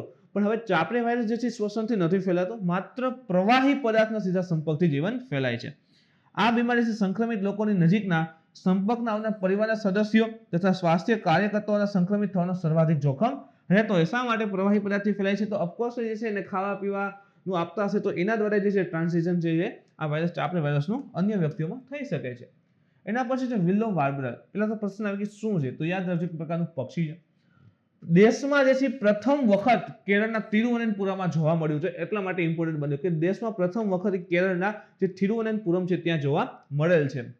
તે સૌથી લાંબા સમય સુધી પ્રવાસ કરવાવાળા નાના પક્ષીઓમાંથી એક છે, અને જે સંપૂર્ણ ઉત્તરી તથા સમશીતોષ્ણ યુરોપ અને પેલી આર્કટિક ક્ષેત્રમાં પ્રજનન કરે છે. તો ખાસ કરીને તમે જો તો જે કોલ્ડ એરિયા રહેલા છે, ઠંડા વિસ્તાર, ત્યાંથી આવે છે. અને પ્રથમ વખત એમાં ભારતના કેરળના તિરુવનંતપુરમમાં જોવા મળેલો હતો. IUCN સ્ટેટસ જોઈએ તો લિસ્ટ કન્સર્ન કે સંકટ મુક્ત છે, એટલે એટલું બધું એના પર સંકટ ઇવન રહેલું નથી. એના પછી જોતા આચાર્ય શ્રી વિજય વલ્લભ સુરેશ્વર. શા માટે ઇમ્પોર્ટન્ટ હતું? તો કે પ્રધાનમંત્રી દ્વારા જૈન આચાર્ય શ્રી વિજય વલ્લભ સુરેશ્વર મહારાજના 151, જો યાદ રાખજો, 151માં જન્મદિવસ ઉપર સ્ટેચ્યુ ઓફ પીસનું અનાવરણ કરવામાં આવેલું. તો સ્ટેચ્યુ ઓફ યુનિટી છે એ જ સ્ટેચ્યુ ઓફ પીસ પણ રહેલ છે. તો એનું અનાવરણ જે છે પ્રધાનમંત્રી દ્વારા જૈન આચાર્ય શ્રી વિજય વલ્લભ સુરેશ્વર મહારાજના 151મા બર્થડે ઉપર કરવામાં આવેલ છે. તેઓનું જીવન સરળ તથા નિસ્વાર્થ અભાવે ભગવાન મહાવીરનો સંદેશ જે રહેલો છે એ લોકો સુધી પહોંચવાનું કાર્યનું હતું. તો એકદમ સરળ અને સાદું જીવન જીવેલા હતા, અને ભગવાન મહાવીરના જે સંદેશ રહેલા છે એ લોકો સુધી પહોંચે એ પ્રકારના એને કાર્ય કરેલા હતા.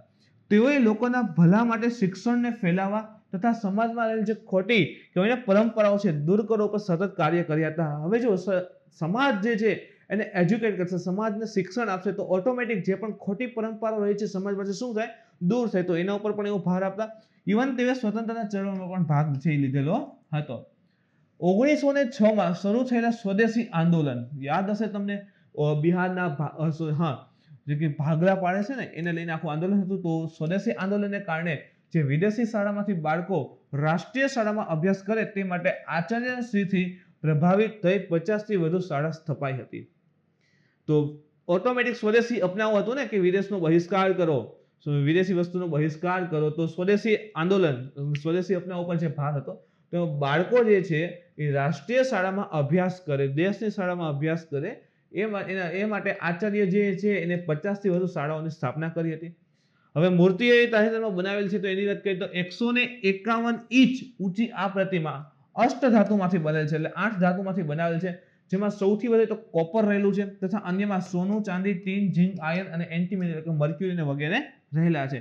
આ પ્રતિમા વિજય વલ્લભ સાધના કેન્દ્ર જેતપુર, આ ગુજરાત વાળું જેતપુર નથી, પાલી એટલે કે રાજસ્થાન ખાતે આવેલ છે. તો સ્ટેચ્યુ ઓફ યુનિટી આપણે ગુજરાતમાં છે, તો સ્ટેચ્યુ ઓફ પીસ જે છે એ રાજસ્થાનમાં આવેલ છે. એના પછી છે તો બ્રૂ શરણાર્થી. તો જાન્યુઆરી 2020માં કેન્દ્ર સરકાર દ્વારા બ્રૂ શરણાર્થીઓની સમસ્યાના સ્થાયી સમાધાન માટે એક ઐતિહાસિક ચતુષ્પક્ષીય સમજૂતા ઉપર હસ્તાક્ષર કરવામાં આવ્યા હતા. હવે બ્રૂ શરણાર્થી છે તો ઓફકોર્સલી એને કેટલાક મૂળભૂત હક હશે મળતા હશે નહીં. શરણાર્થી છે એટલે બીજા દેશથી એને વસતા હશે, તો એના હક માટે જે છે કંઈક ને કંઈક સરકાર જે છે આ હક માટે એ લોકો લડી રહ્યા હતા, તો સરકાર જે છે અંતે કહેવાય કે સમજૂતો કરીને હક આપે છે. મિઝોરમ બ્રૂ શરણાર્થીઓના નેતાઓ દ્વારા સમજૂતાની જોગવાઈ અનુસાર ત્રિપુરામાં પોતાના સ્થાયી પુનર્વાસની શરૂઆત કરવાની માંગ થઈ રહી હતી. મિઝોરમમાં જે બ્રૂ શરણાર્થીઓ રહે છે એના જે નેતાઓ છે એને માંગ કરી હતી કે ભાઈ ત્રિપુરામાં પોતાનું જે સ્થાયી નિવાસ છે ત્યાં મારે રહેવું છે અને ત્યાં રહેવાની શરૂઆત જે છે એ કરવી છે. સરકાર દ્વારા બ્રૂ શરણાર્થીઓને વસવાટ માટે ત્રિપુરાના કંચનપુર પ્રખંડ સહિત 13 સ્થાનોની જે છે પસંદગી કરેલી હતી. તો જે આ મિઝોરમમાં બ્રૂ શરણાર્થી છે એના નેતાએ ડિમાન્ડ કરી કે અમારે ત્રિપુરામાં મારી મૂળ જગ્યાએ રહેવું છે. સરકારે એ મુજબ ત્રિપુરામાં જે મૂળ જગ્યા છે 23 જગ્યાઓની ઓળખ કરી. 1997 થી આ બ્રૂ શરણાર્થીઓ કંચનપુર પ્રખંડમાં 6 અસ્થાયી શિબિરમાં રહે છે. સ્થાયી નથી, ફરતી જે છે થોડાક દી અહીં રહેવું પડે, થોડાક દી વાં રહેવું પડે એ મુજબ. છતાં પણ સંયુક્ત આંદોલન નામના એક સ્થાનીય મંચ દ્વારા શરણાર્થીઓને વસવાટના આ નિર્ણયનો વિરોધ કરી રહ્યા છે. ઘણા વર્ષોથી રહે છે છતાં જે છે ત્યાંના મૂળ કેટલાક લોકો જે છે આનો વિરોધ કરે છે કે એને નથી રહેવા દેવા, એટલે એ સતત એને અસ્થાયી જીવન જીવવું પડે છે. તો તાજેતરમાં જે છે ભાઈ એની જે મુશ્કેલી હતી એને સોલ્વ કરવા માટે મિઝોરમમાં જે બ્રૂ શરણાર્થીઓ રહે છે એના નેતાઓ દ્વારા જે છે શરૂઆત સાથે સરકાર સાથે ઇવન સમજોતા થયેલ છે, જેના મુજબ ત્રિપુરામાં 13 સ્થળોની ઓળખ થઈ અને પછી તેને ત્યાં સ્થાયી કરવામાં આવશે. 12મું બ્રિક્સ શિખર સંમેલનની વાત કરીએ તો બ્રિક્સ, તો યાદ રાખો BRICS, Brazil, Russia, India, China અને સાઉથ આફ્રિકા. અમેરિકા નો આવી જાય મિત્રો, અમેરિકા દક્ષિણ અમેરિકા ખંડ છે એમ. તો 12 બ્રિક્સ શિખર સંમેલનનું આયોજન જે છે ભારતના પ્રધાનમંત્રીએ ભાગીદારી કરી હતી, એટલા માટે ઇમ્પોર્ટન્ટ. તો 12મું જે બ્રિક્સ સંમેલન છે એમાં પ્રધાનમંત્રીએ ભાગીદારી કરી. મેજબાની રશિયા દ્વારા કરવામાં આવી હતી. યાદ રાખો મેજબાની કોને કરી છે તો રશિયાએ કરેલી હતી. આ વર્ષના બ્રિક્સ સંમેલનની થીમ હતી global stability, self security and innovative growth. જો ગ્લોબલ સ્ટેબિલિટીની વાત કરી હતી, પછી સેલ્ફ સિક્યોરિટીની વાત કરી હતી અને ઇનોવેટિવ ગ્રોથની પણ ઇવન વાત જે છે આ બ્રિક્સ સંમેલનમાં કરેલી હતી. સાઉથ આફ્રિકા જે છે ને પહેલા છે ને બ્રિક હતું, BRIC બ્રિક હતું. 2010માં દક્ષિણ આફ્રિકા સાઉથ આફ્રિકા જોઈન થઈ છે અને પછી થઈ જાય છે બ્રિક્સ. બ્રિક્સ આ રીતે થઈ છે. હવે એનું ચેરમેન કેવી રીતે મળે, ઇન શોર્ટ કે એની મેજબાની કેવી રીતે કરવાની હોય, તો પર્ટિક્યુલરલી જે છે સમિતિની ચેરમેનશિપ જે છે એ BRICS તો લાઇનમાં જે છે કરવાની હોય છે, તો વાર્ષિક રીતે ફરતી રહે છે. બ્રિક્સના સભ્ય દેશ UN, G20, નામ તથા ગ્રુપ ઓફ 77 ના સભ્યો છે. જો ખૂબ જ વધારે ઇમ્પોર્ટન્ટ છે, હાઇલાઇટ કરી લેજો. એસટીએમ આ પ્રકારના પ્રશ્ન હતા કે ભાઈ G5 જે છે G7 ના આ તે G7 કન્ટ્રી G20 ના મેમ્બર છે કે નહીં એમ. તો જે બ્રિક્સના તમામ સભ્ય છે એ UN માં છે, G20 નામ નોન અલાઇનમેન્ટ મુવમેન્ટ જે છે એના છે અને જે ગ્રુપ ઓફ 77 જે છે એમાં પણ સભ્ય ઇવન રહેલા છે. ભારત જે છે એ 13મી બ્રિક્સ સમિટની મેજબાની કરશે. જો હમણાં કીધું કે લાઇનમાં આવે વારો, તો આ વખતે જે છે રશિયા કીધું, રશિયા પછી કોણ છે ઇન્ડિયા. 12મું થઈ ગયું છે તો હવે 13મું જે છે એની મેજબાની કોણ કરશે, આપણું ઇન્ડિયા જે છે કરશે. ભારતે અત્યાર સુધી કેટલી વખત મેજબાની કરી છે તો 2012 અને 2016માં જે છે આ સમિટની મેજબાની 2 વખત જે છે કરેલી છે. અને પ્રથમ સમિટ ક્યારે થઈ હતી તો યાદ રાખજો બ્રિક્સની પ્રથમ સમિટ જે છે 2009માં થઈ હતી અને 10માં જે છે એ દક્ષિણ આફ્રિકામાં જોઈન થઈ છે. એના પછી છે તો મુખ્યમંત્રી નિયુક્તિ શક્તિ કાર્ય અને પદ. જનતા દળના અધ્યક્ષ નીતિશ કુમાર જે રહેલા છે, જાણીએ છીએ ઇલેક્શન હતું વચ્ચે, તો બિહારમાં જે છે NDA દળના નેતા ચૂંટવામાં આવ્યા, એટલે કે હવે એ 4થી વખત રાજ્યના મુખ્યમંત્રીના રૂપમાં શપથ લીધા હતા. નિમણૂક કોણ કરે મુખ્યમંત્રી, તો યાદ રાખજો કે મુખ્યમંત્રી નિમણૂક જે છે એ રાજ્યપાલ કરે છે. અનુચ્છેદ 164 મુજબ રાજ્યપાલની સહાયતા અને સલાહ માટે મુખ્યમંત્રી સહિત એક મંત્રી પરિષદ હશે. 164 મુજબ શું કહે છે કે ભાઈ રાજ્યપાલ છે એની એને સલાહ આપવા માટે અને સહાયતા માટે એક મુખ્યમંત્રી સાથે એક આખું મંત્રીમંડળ હશે. વિધાનસભાની ચૂંટણી પછી સદનમાં બહુમત મેળવનાર દળ, જેવું વિધાનસભાનું ઇલેક્શન પૂરું થશે તો જે વિધાનસભાની અંદર જે દળને બહુમત હશે એ દળના નેતા અથવા તો સપોઝ કે ચલો કોઈ પર્ટિક્યુલર કોઈ એક દળ પાસે મેજોરિટી નથી તો 2-3 દળ ભેગા થઈ ગઠબંધન કરી અને એક નેતા ચૂંટે, અને એનું જે નામ જે છે એ રાજ્યપાલને સજેસ્ટ કરે, સૂચિત કરે રાજ્યપાલને, અને રાજ્યપાલ પછી એને કહે છે કે ઓકે તમે સરકાર બનાવો અને મંત્રીમંડળની રચના કરો, અને પછી જે મુખ્યમંત્રી હોય દરેક વ્યક્તિ જેને યોગ્ય લાગે એ મુજબ જે છે એને મંત્રી બનાવે છે, કહેવાય કે ભાઈ કેબિનેટ મંત્રી બનાવે, અને એની નામની ભલામણ જે છે રાજ્યપાલને કરે છે. રાજ્યપાલને કેન્દ્રીય જે કહેવાય ને કે ભાઈ મંત્રીમંડળ જે રહેલું છે એનો સભ્ય બનાવી દેશે, મંત્રી બનાવી દે એમ. તો એ મુજબ જે છે આખું ચાલતું હોય છે. હવે સપોઝ કે પર્ટિક્યુલરલી ગઠબંધન દ્વારા કોઈને મેજોરિટી નથી મળતી, અથવા તો કોઈ પર્ટિક્યુલરલી કોઈ દળને પણ મેજોરિટી નથી, તો એવા સંબંધમાં શું કરવાનું? તો રાજ્યપાલ શું કરે કે જે મોટી પાર્ટી દેખાય એનો જે નેતા હશે એને બોલાવે, એને કહે કે તમે સરકાર બનાવો, અને પછી એને અમુક સમયમાં જે છે એટલો કોન્ફિડન્સ લઈ આવવાનો હોય ને સરકાર બનાવવાની હોય છે. તો એ મુજબ આખું મુખ્યમંત્રીનું કાર્ય ને બધું રહેલું છે. ગીધ કાર્ય યોજના 2020ની વાત કરીએ તો તાજેતરમાં કેન્દ્રીય પર્યાવરણ, વન તથા આબોહવા પરિવર્તન મંત્રાલય કે ministry of environment, forest and climate change દ્વારા ગીધોના સંરક્ષણ માટે એક ગીધ કાર્ય યોજના 2020 થી 25 એ શરૂ કરવામાં આવી છે. તો 5 યર પ્લાન આખો રહેલો છે. 1990ના દશકા પછીથી વિશ્વમાં પક્ષીઓની સંખ્યામાં સૌથી વધારે ઘટાડો થવાના દેશોમાં ભારત એક છે. 1990 પછી જે પક્ષીઓની સંખ્યા ડે બાય ડે ઘટી રહી છે. કેટલાક સિટી વિસ્તારમાં ચકલી અને કાબર એવું તો સાવ ઓછું જોવા મળે છે. આપણે ગ્રામ્ય વિસ્તારમાંથી આવીએ તો આપણને તો અનુભવ હશે જ કે ભાઈ નજીકમાં આપણે બધે છે, પણ પર્ટિક્યુલરલી ઊંચા સિટીમાં જે દિલ્હી, મુંબઈ ત્યાં, તો ત્યાં જે કહેવાય ને કે પક્ષીઓની સંખ્યાનું કેવું જાય છે, ઝડપથી ઘટી રહ્યું છે. તો 1990 પછી જે પણ પક્ષીઓ ઘટેલા હોય એમાં એ મોટા મોટા દેશોમાં ઇવન આપણું ઇન્ડિયા પણ એક સમાવેશ છે. પરંતુ કેન્દ્રીય પર્યાવરણ અને વન તથા આબોહવા પરિવર્તન મંત્રાલય દ્વારા 2006 થી, ત્યારથી તો યાદ રાખજો 2006 થી ગીધોના સંરક્ષણ માટે એક યોજના જે છે ચલાવી રહ્યું છે. આ પરિયોજના હવે જે છે 2025 સુધી વધારે ન માત્ર તેની સંખ્યામાં થતા ઘટાડાને રોકવા, પરંતુ ગીધોની સંખ્યાને સક્રિય રૂપથી વધારવા. તો જો આજે યોજના 2025 સુધી વધારવામાં આવી છે, માત્ર એનો ઉદ્દેશ્ય એટલો નથી કે ગીધોની સંખ્યા જે ઘટે છે એને રોકવી અને ગીધ છે એને બચાવી રાખવા, આટલા પૂરતો મર્યાદિત નથી. હજી એનો આગળ કન્સેપ્ટ છે, સિદ્ધાંત, ઉદ્દેશ્ય રહેલો છે કે ગીધોની સંખ્યામાં વધારો કેવી રીતે પોસિબલ છે એના ઉપર પણ ભાર આપવું. ભાઈ ભારતમાં ગીધોની 9 પ્રજાતિ જોવા મળે છે. યુપીએસસી માટે એમનો પ્રશ્ન હતો મિત્રો, એટલે લીધેલો છે ખાસ કરીને. ઓરિએન્ટલ વ્હાઇટ બેટ, લોંગ બિલ છે, સ્લેન્ડર બિલ છે, હિમાલયન છે, રેડ હેડેડ છે, યુરેશિયન ગ્રીફન છે, સિનોરિયસ છે, બીડિયાર્ડ છે અને ઇજિપ્તિયન છે. તો આ 9 પ્રકારની જે જાત ગીધની પ્રજાતિ છે ઇન્ડિયામાં જોવા મળે છે. ગીધોની સંખ્યામાં ઘટી શા માટે રહી હતી? તો કે એનું કારણ છે મેઇન કારણ છે ડિક્લોફિનેક. એને બતાવવામાં આવે છે ગીધોની સંખ્યા ઝડપથી ઘટવાના કારણમાં. હવે શું છે તો કે પશુઓને શરીરને ખાતા સમયે ગીધોના શરીરમાં આવે આ ડિક્લોફિનેક છે ને એક પ્રકારની દવા છે જે ખાસ કરીને પશુ આ જે કહીને ગાય ભેંસને એને આપવામાં આવતી હોય છે. હવે આ ડિક્લોફિનેક હવે સપોઝ કે એને ઘણી વખત ઇન્જેક્શન ની બધું આપવામાં આવે તો એના બોડીમાં ક્યાંક ને ક્યાંક બધું સ્ટોર થતું હોય, તો ભેંસ ગાય ને બધું મરી જતું હોય છે. પછી શું થાય કે આ ગીધ જે છે એને ખાતા હોય છે. તો એ હવે જે આ પશુ રહેલા છે ગાય ભેંસ એના બોડીમાં ડિક્લોફિનેક હશે તો એને ખાશે ગીધ, તો ઓટોમેટિકલી ગીધના શરીરમાં પણ ડિક્લોફિનેક એન્ટર થશે અને એના દ્વારા ગીધની જે કિડની હોય ને એને ઇફેક્ટ આપે છે. તો અમુક સમય પછી ગીધનું જે છે ડેથ થઈ જાય છે.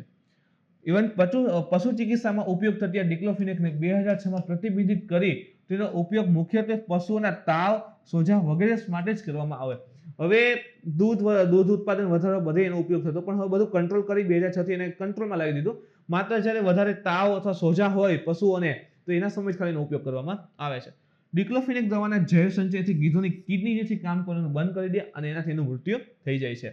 તો જે ગીધ કાર્ય યોજના 2020-25 એનો મુખ્ય ઉદ્દેશ્ય જોઈએ તો પશુ ચિકિત્સા સંબંધી NSAIDs એટલે કે non steroidal anti inflammatory drug એના વેચાણનું વિનિમય કરવાનું છે તથા એ સુનિશ્ચિત કરવાનું છે કે પશુધનનો ઇલાજ માત્ર યોગ્ય પશુ ચિકિત્સક દ્વારા કરવામાં આવે. યોગ્ય પશુ ચિકિત્સક એટલા માટે કે એને ખબર હોય કે ભાઈ ડિક્લોફિનેકનો યુઝ કરવા અથવા ના કરવો, જેથી કરીને સપોઝ એ પશુને એટલે ગાય ભેંસને જે છે ડિક્લોફિનેક ન આપવામાં આવે અથવા તો એના કોઈ ઓપ્શનના રૂપમાં બીજી દવાઓ દ્વારા એનું કામ ચાલતું હોય તો એનો યુઝ કરી અને પશુને પણ બચાવી શકાય અને આ ગીધના સંરક્ષણ પણ કરી શકાય. તો એ મુજબ એના ઉદ્દેશ્ય જે છે એ રહેલા છે. જે આ NSAIDs જે દવાઓ છે એનો વેચાણ જે છે એનું વિનિમય કરવાનું પણ ઇવન રહેલું છે. એના પછી જોઈએ તો લોના સરોવર રામસર સાઇટ જે છે ઘોષિત કરવામાં આવેલી છે. ક્યાં આવશે તો યાદ રાખજો મહારાષ્ટ્રમાં આવેલ છે. લોના સરોવર રામસર સાઇટ ઘોષિત કરેલ છે. એટલે કે તે international Ramsar convention on wetland દ્વારા જે છે કન્ઝર્વેશન સ્ટેટસ પ્રદાન કરવામાં આવેલ છે. તો રામસર સાઇટને જે છે કન્વેન્શનને 50 વર્ષ પૂરા થયા છે, એને પણ યાદ રાખવાનું છે. 2 ફેબ્રુઆરીને જે છે રામસર દિવસ તરીકે વેટલેન્ડ ડે તરીકે વેટલેન્ડ ડે તરીકે ઉજવવામાં આવે છે. તાજેતરમાં મહારાષ્ટ્રમાં ઘોષિત કર્યું છે. ભારતનું 41મું અને મહારાષ્ટ્રનું બીજું રામસર સ્થળ છે. મહારાષ્ટ્રનું બીજું જ થઈ ગયું. તો પહેલું કયું હતું એ પણ જોઈએ. તો ભાઈ નાસિકના જોઈએ આગળ. હવે 41મું છે અને મહારાષ્ટ્રનું બીજું. હવે આ જે સરોવર છે લોનાર એ વન્યજીવ અભયારણ્યનો પણ ઇવન ભાગ રહેલો છે. નાસિકનું નંદુર મઘમેશ્વર પક્ષી અભયારણ્ય જાન્યુઆરી 2020માં રામસર સ્થળ ઘોષિત કરેલ હતું. તો મહારાષ્ટ્રનું પ્રથમ કઈ થઈ ગયું? મહારાષ્ટ્રનું પ્રથમ છે નંદુર મધમેશ્વર પક્ષી અભયારણ્ય, જેને જાન્યુઆરી 2020માં ઘોષિત કર્યું હતું. અને એના પછીનું આ લોનાર સરોવર જે છે મહારાષ્ટ્રનું બીજું રામસર સ્થળ ઘોષિત કરેલ છે. ક્રેટર સરોવર છે એટલે કે એનું નિર્માણ જે છે ક્રેટરના આધારે થયેલું હશે. સેકન્ડ થિંગ કે ભાઈ સોરી ગાઈસ, જે પ્લેસ્ટોસીન સમય આવે ને, અલગ અલગ બધા સમય છે ભૂગોળની અંતર્ગત આવે છે, અલગ અલગ કાળ આવે, જ્યુરાસિક તિરાસિક એ મુજબ છે. તો પ્લેસ્ટોસીન સમયમાં ઉલ્કાપિંડ ઉપરથી ઉલ્કા આવે છે, પડે છે એટલે ત્યાં ખાડો થશે. તો એના કારણે જે નિર્માણ થયું હતું. 1.85 કિલોમીટર વ્યાસ અને 500 ફૂટ જેટલી ઊંડાઈ સાથે આ બેસાલ્ટિક પથ્થરોથી નિર્મિત છે. તે એક અધિસૂચિત નેશનલ જીઓ હેરિટેજ માઉન્ટેન પણ રહેલ છે. નેશનલ જીઓ હેરિટેજ માઉન્ટેન છે અને આ સરોવરનું પાણી કેવું છે? ખારું એટલે કે ક્ષારીય રહેલું છે. એના પછી જોઈએ ઓપરેશન થંડર 2020. ભારતના કસ્ટમ વિભાગ છે, ડિપાર્ટમેન્ટ ઓફ કસ્ટમ, એના દ્વારા 18 ટન લાલચંદન ભરેલા શિપમેન્ટ જે યુએઈ હતું એને રોકવામાં આવેલ છે. અને એમાં ઘણી બધી ખાલી એવું નહીં કે ભારતનું કસ્ટમ ડિપાર્ટમેન્ટ, અન્ય પણ ઘણી સંસ્થા like Interpol, World Custom Organisation તથા 103 દેશોની ઇન્ફોર્મેશન એજન્સીઓ પણ ઇવન સમાવિષ્ટ હતી ઓપરેશન થંડર અંતર્ગત. ઓપરેશનની અંતર્ગત જે વાઇલ્ડ લાઈફ અને જે સોરી ગાઈસ, ઓપરેશનની અંતર્ગત જે વાઇલ્ડ લાઈફ અને જે ફોરેસ્ટની સ્પેસિમેન્સ અને પ્રોડક્ટ્સ આવે એને સીઝ કરી દે. એટલે કે જે પણ ફ્લોરા એન્ડ ફોના રહે છે જે સુરક્ષિત છે, ફ્લોરા એન્ડ ફોના વનસ્પતિ અને જે પ્રાણી જગતની અંતર્ગત જે સુરક્ષિત છે, જેનું ટ્રેડ જે છે વ્યાપાર, આંતરરાષ્ટ્રીય વેપાર પોસિબલ નથી, રોક લગાવેલી છે, એ બધું સમાવિષ્ટ થશે. તો વાઇલ્ડ લાઈફ છે એટલે કે વન્યજીવ છે અને ફોરેસ્ટ્રી સ્પેસિમેન એન્ડ પ્રોડક્ટ, તો જંગલમાંથી કેટલીક ઉત્પાદો રહેલી છે એને સીઝ કરી દેવામાં આવે છે. ઓપરેશનમાં ભાગ લેનાર દેશમાં મુખ્યત્વે આંતરરાષ્ટ્રીય સ્તરે એન્ડેન્જર્ડ સ્પીસીસ જે ફ્લોરા એન્ડ ફોનાના વ્યાપાર છે એને રોકવાનું કાર્ય કરે છે. તો મૂળ વાક્ય એ છે કે ભાઈ જે પણ એન્ડેન્જર્ડ સ્પીસીસ રહેલી છે, વિનાશની નજીક હોય અથવા તો એનું સંરક્ષણની જરૂરિયાત છે, પ્રકારની વનસ્પતિ અને પ્રાણી સૃષ્ટિ રહેલી છે, એનો આંતરરાષ્ટ્રીય વેપારને રોકવાનું કાર્ય આ મુખ્ય ઓપરેશન થંડરનો ઉદ્દેશ્ય હતો. 17માં આસિયાન ભારત શિખર સંમેલન ઉપર વાત કરી મિત્રો. તો તાજેતરમાં 17મું આસિયાન ભારત, આસિયાન યાદ રાખો, પહેલા તો આસિયાનમાં જે છે ભારત સભ્ય નથી, ભારત સભ્ય દેશ નથી, એટલે પહેલા તો એ જ ક્લિયર હોવું જોઈએ. આસિયાન ભારત શિખર સંમેલનના આભાસી રૂપે આયોજિત કરેલી હતી, એટલે કે વર્ચ્યુઅલી આયોજિત થઈ અને પ્રધાનમંત્રી દ્વારા ભાગીદારી કરવામાં આવી હતી. વિયેતનામની અધ્યક્ષમાં બધા 10 આસિયાન દેશ. તો જો આસિયાન કન્ટ્રી રહેલી છે એમાં કેટલા દેશ છે? 10 છે, એમાં ઇન્ડિયા આપણો સમાવેશ નથી. ઓકે, આ વખતે અધ્યક્ષતા કોને કરી હતી? તો વિયેતનામે કરી હતી. એમાં ભાગ લીધો હતો ભારતે. સંમેલન દરમિયાન દક્ષિણી ચીન સાગર અને આતંકવાદ સહિત ખાસ કરીને સાઉથ ચાઇના સીમાં જે ચીનનો હસ્તક્ષેપ વધી રહ્યો છે એ અને આતંકવાદ સહિત સામાન્ય હિત કે જેમાં બધાનું હિત હોય અને ચિંતાના ક્ષેત્ર હોય, તો જેમ કે સાઉથ ચાઇના સીમાં જે છે ભાઈ ચીન વધારે હસ્તક્ષેપ કરે છે, તો ચિંતા બની જશે ને બધા દેશો માટે. અથવા તો ચીન જે છે ભાઈ આ સાઉથ હિન્દ મહાસાગરના ક્ષેત્રમાં જે છે વધારે એનું પ્રતિક્રિયા કરી રહ્યું છે, અલગ અલગ બંદરનો ડેવલપમેન્ટ આ તે, અથવા તો કોઈ દેશને જે છે ભાઈ એના જાળમાં ફસાવે છે ચેકબુક ડિપ્લોમેસી એના દ્વારા, તો એ બધી ચિંતાઓના ક્ષેત્રને અને આંતરરાષ્ટ્રીય મુદ્દાઓ પર ચર્ચા વિચારણામાં કરવામાં આવી હતી. 1992માં ભારત આસિયાનનું ક્ષેત્રીય ભાગીદાર પાર્ટનર, જો ક્ષેત્રીય ભાગીદાર પાર્ટનર તથા 1996માં જે છે એ ડાયલોગ પાર્ટનર બનાવવામાં આવ્યું હતું, પણ એનું સભ્ય નથી. 2002માં આસિયાન ભારત શિખર સંમેલનની શરૂઆત જે છે કરવામાં આવેલી હતી, ત્યારથી જે છે રેગ્યુલરલી થઈ રહી છે. બંને પક્ષના નેતાઓ દ્વારા ખાસ કરીને દક્ષિણ ચીન સાગરમાં શાંતિ, સ્થિરતા અને સુરક્ષાને પ્રોત્સાહિત કરવા માટે નેવિગેશન તથા ઓવરફ્લાઇટની સ્વતંત્રતા સુનિશ્ચિત કરવા પર ભાર આપેલો હતો. ઓવરફ્લાઇટ એટલે દેશ ઉપરથી ફ્લાઇટની બધું પસાર થાય એ વખતની વાત છે. તો ઓવરફ્લાઇટની સ્વતંત્રતા જે તે દેશની ફ્લાઇટ હશે ત્યાંથી પસાર થશે તો થવા દેવાની એ બધું. તો ઓવરફ્લાઇટની સ્વતંત્રતા, નેવિગેશન માટેની સુવિધા, ખાસ કરીને દક્ષિણ સાગરમાં શાંતિ અને સલામતી બની રહે આના ઉપર ભાર આપવામાં આવેલો હતો. ઇવન પ્રધાનમંત્રી દ્વારા કહેવામાં પણ આવ્યું કે ઉત્તરદાયીપૂર્ણ, સંવેદનશીલ, સમૃદ્ધ આસિયાન ભારતના ઇન્ડો પેસિફિક વિઝન, જે ઇન્ડો પેસિફિક એરિયા આખો રહેલો છે ને, આ રીતે ડ્રો કરી અહીંયા, તો આજે આખો ઇન્ડો પેસિફિક એરિયા કહેવાય. તો એમાં જે ભારતનું વિઝન છે કે ભાઈ પ્રબળ એવું સ્થાન મેળવવું છે, ચાઇનાને કાઉન્ટર કરવું છે, તથા હિન્દ મહાસાગર માટે રણનીતિક વિઝન, જે સાગર છે ને, security and growth for all in the region. જો સમજો, security and growth for all in the region, તો કે હિન્દ મહાસાગર ક્ષેત્રમાં સુરક્ષા અને વિકાસ બધાનો થાય એ મુજબ જે છે ભારત સાગર યોજના ચલાવે છે, તો એ એના કેન્દ્રમાં છે. ભારત આસિયાનની કનેક્ટિવિટી પણ ઇમ્પોર્ટન્ટ છે. પ્રધાનમંત્રી દ્વારા આસિયાન દેશો અને ભારત વચ્ચે વધુને વધુ ભૌતિક અને ડિજિટલ સુવિધાઓ અથવા તો ડિજિટલ કનેક્ટિવિટીના મહત્વને જે છે રેખાંકિત કરવામાં આવેલું હતું. સંમેલન દરમિયાન ભારત આસિયાન કનેક્ટિવિટીનું સમર્થન કરવા માટે ભારતે જે છે $1 બિલિયન લાઇન ઓફ ક્રેડિટ નો પ્રસ્તાવ જે છે દોહરાવવામાં આવેલો છે. હવે જો આસિયાનનું મેમ્બર ઇન્ડિયા નથી, પણ એની સાથે સંબંધ બહુ સારા છે, કારણ કે પેસિફિક સાથેની કનેક્ટિવિટી અથવા ચાઇનાને કાઉન્ટર કરવું હોય અથવા તો હિન્દ મહાસાગરમાં પ્રબળ સ્થિતિ પ્રાપ્ત કરવી હોય તો આસિયાન કન્ટ્રી સિવાય પોસિબલ નથી. એની મદદ જરૂરી બને છે. તો ઓફકોર્સલી આસિયાન સાથે કનેક્ટિવિટી વધારવી પડશે, એની સાથેના સંબંધને સ્ટ્રોંગ કરવા પડશે. તો એના માટે even $1 billion line of credit પણ ભારત આપવા એના માટે તૈયાર છે. આસિયાન ભારત કાર્ય યોજના ઉપર વાત કરીએ તો સંમેલનના ભાગીદાર દેશો દ્વારા બોલ 2021-25 માટે નવીન આસિયાન ભારત કાર્ય યોજના આસિયાન ઇન્ડિયા એક્શન પ્લાન સ્વીકારવાનું પણ સ્વાગત કરાયું હતું. તો આસિયાન ઇન્ડિયા એક્શન પ્લાન છે એનું પણ સ્વીકારવાનું સ્વાગત કર્યું. ઇવન આ કાર્ય યોજના જે છે એ શાંતિ, પ્રગતિ, સમૃદ્ધિ માટે આસિયાન ભારત સામરિક ભાગીદારીના કાર્યનો હેતુ માર્ગદર્શન આપશે. તો આસિયાન ભારત કાર્ય યોજના શું છે? તો કે ભારત અને આસિયાન કન્ટ્રી વચ્ચે જે છે શાંતિ, પ્રગતિ, સમૃદ્ધિ, વેપારની સારો થાય, સંબંધો વધારે સુધરે, એ માટે એક આખી માર્ગદર્શન કરવા માટેની એક યોજના જે છે એ રહેલી છે, જે બંનેને સ્ટ્રોંગ કરશે.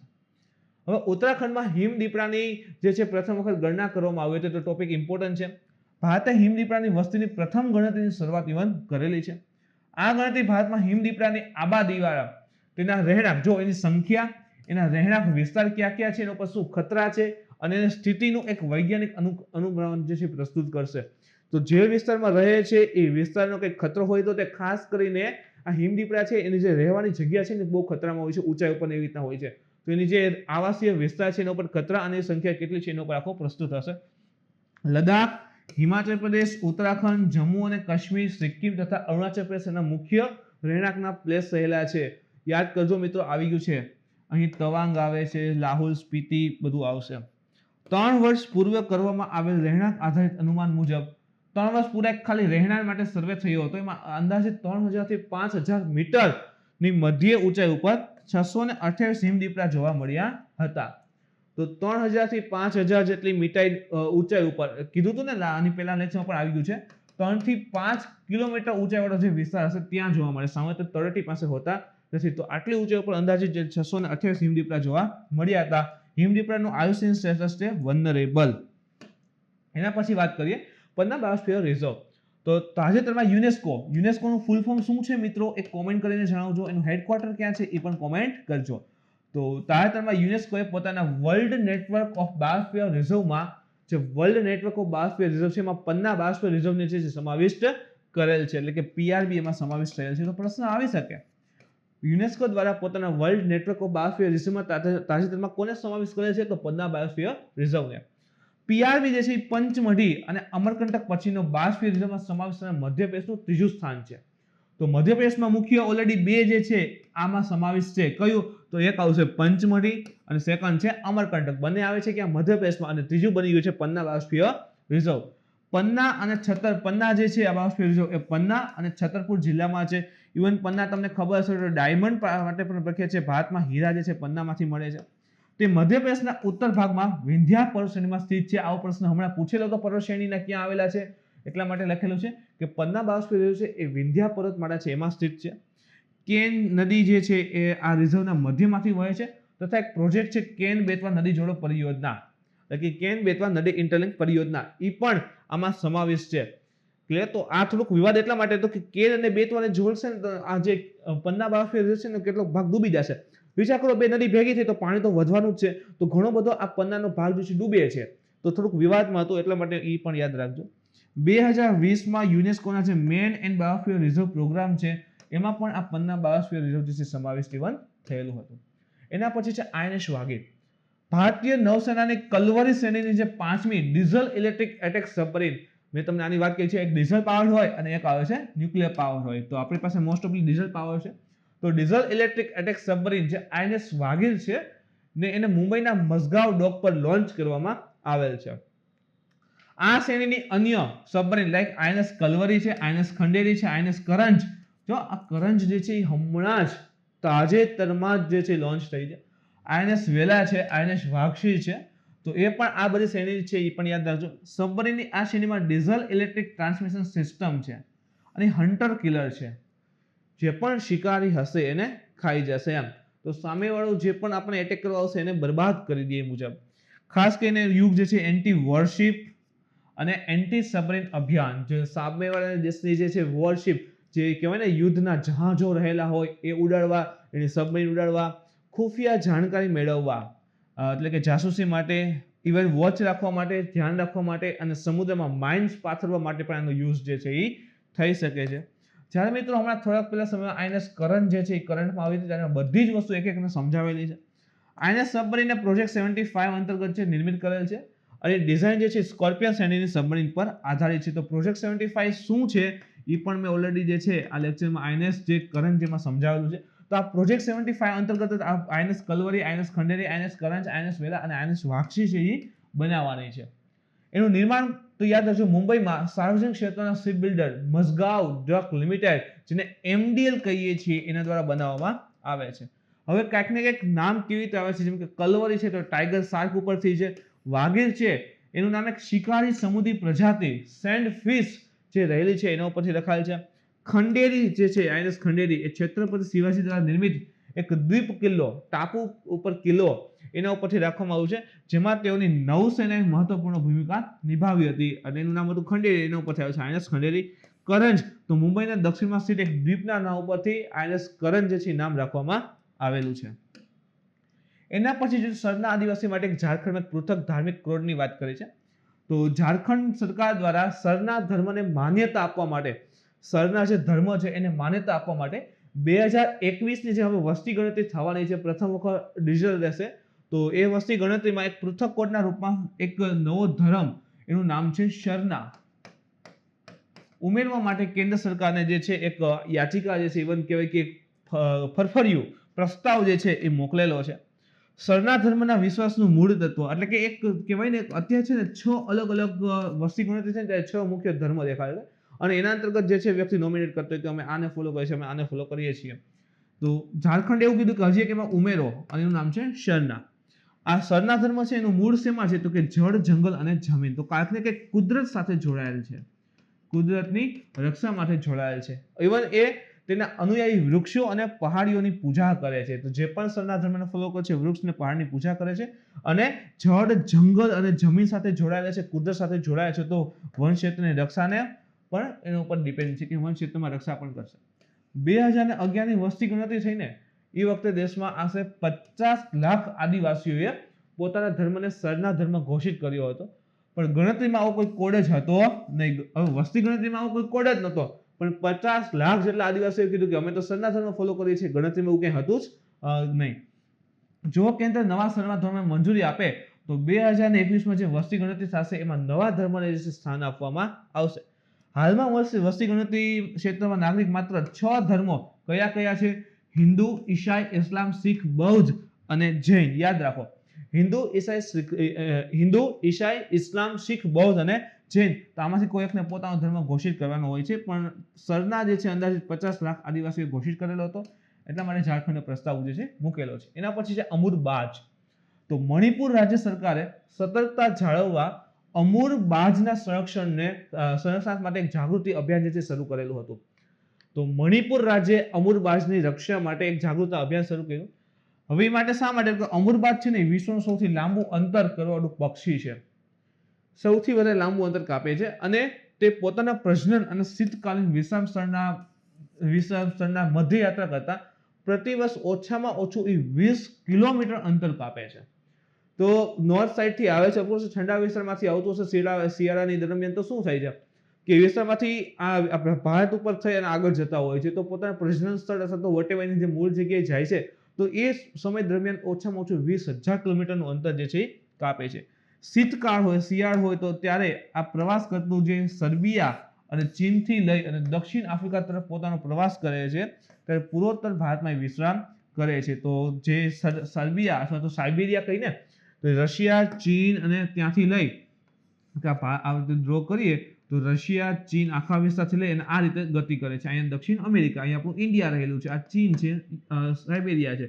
તો આ રીતે આખું કહેવાય કે એનો પાથ રહેલો છે. તો ઇન્ડિયામાં જ્યારે પહોંચે છે ને ત્યારે થોડાક દિવસ રોકાય છે, એટલે કે અમુરબાદનું એ વખતે સંરક્ષણ કરવાની વાત જે છે એ કરેલી છે. મણિપુર રાજ્ય, આયુષિયન સિટી છે ને લીસ્ટ કન્સર્ન. પૂર્વોત્તરમાં ખેતી ઉપર મિત્રો વાત કરીએ આગળ. તો મિત્રો તાજેતરમાં સિક્કિમનો જે દક્ષિણ ભાગ છે, જ્યાં યાંગયાંગ આવેલ છે, ત્યાં કેસરના છોડમાં જે છે ફૂલોનો વિકાસ છે. તમારું ચિત્ર જુઓ તો આ કેસરના ફૂલ છે, એમાં જે છે આ ખાસ કરીને કેસર છે, એમાં ફૂલનું ડેવલપમેન્ટ છે. એમાં જે યલો પાર્ટ દેખાય, આ જે રેડ કલર દેખાય છે ને, આ રેડ જેવી આખી આમ શાખા, એની ઉપર જે છે કેસર આવતું હોય છે. તો સિક્કિમનો જે દક્ષિણ ભાગ છે યાંગયાંગ, એમાં જે છે કેસરમાં જે વાવેલા હતા એમાં ફૂલ આવ્યા છે. અહીં કેસરની ખેતી કેન્દ્ર સરકાર દ્વારા પૂર્વોત્તર ક્ષેત્રમાં કેસરની ખેતીની અનુકૂળતા વિશે જાણવા માટે યોજના અંતર્ગત થઈ રહી છે. કેસરની ખેતી છે ને સૌથી વધારે જમ્મુ એન્ડ કાશ્મીર કેન્દ્ર શાસિતમાં થાય છે. ઇવન જમ્મુ અને કાશ્મીરનું જે કેસર છે એને જીઆઈ ટેગ પણ પ્રાપ્ત છે. આના સિવાય કંઈ થતું નહીં. હવે વિચાર કરો, 7 ટન ઉત્પાદન છે ને સામે 200 ટન માંગ છે, તો ઉત્પાદન શું કરવું પડે? વધારવું જ પડે. તો ભારત સરકાર વિચારે છે કે ક્યાં કેસરનું ઉત્પાદન કરવું, તો ખાસ કરીને જે નોર્થ ઈસ્ટ એરિયા છે પસંદ કરાયા, જ્યાં યોજના ચલાવી અને એમાં સિક્કિમની અંતર્ગત જે છે અત્યારે પસંદ કરી અને ખેત ઉત્પાદન કરેલું છે. પ્રાચીન સંસ્કૃત સાહિત્યમાં કેસરને છે ને બહુકમ કહેલ છે, બહુકમ તરીકે પણ ઓળખેલ છે. જેમ છે ને અત્યારે ઇમ્પોર્ટન્ટ ગુજરાતનું એક ફ્રૂટ ડ્રેગન ફ્રૂટનું નામ શું આપેલું છે નવું? કમલમ. તો એ મુજબ જ જે સંસ્કૃત સાહિત્ય છે એમાં કેસરને બહુકમ કહે છે. ભારતમાં કેસરની ખેતી જૂન અને જુલાઈ મહિનામાં દરમિયાન તથા ઓગસ્ટ અને સપ્ટેમ્બરમાં કેટલીક જગ્યાએ ઇવન થાય છે. કેસરના પાક માટે જરૂરી પરિસ્થિતિ કરંટમાં છે તો જોવું જોશે. તો સમુદ્ર સપાટીથી 2000 મીટરની ઊંચાઈ ઉપર ખેતી થાય છે, મેદાનમાં થઈ શકતી નથી કે ચલો જાઓ સમુદ્રની કિનારે જઈને કેસર વાવીએ તો કાંઈ આવે નહીં.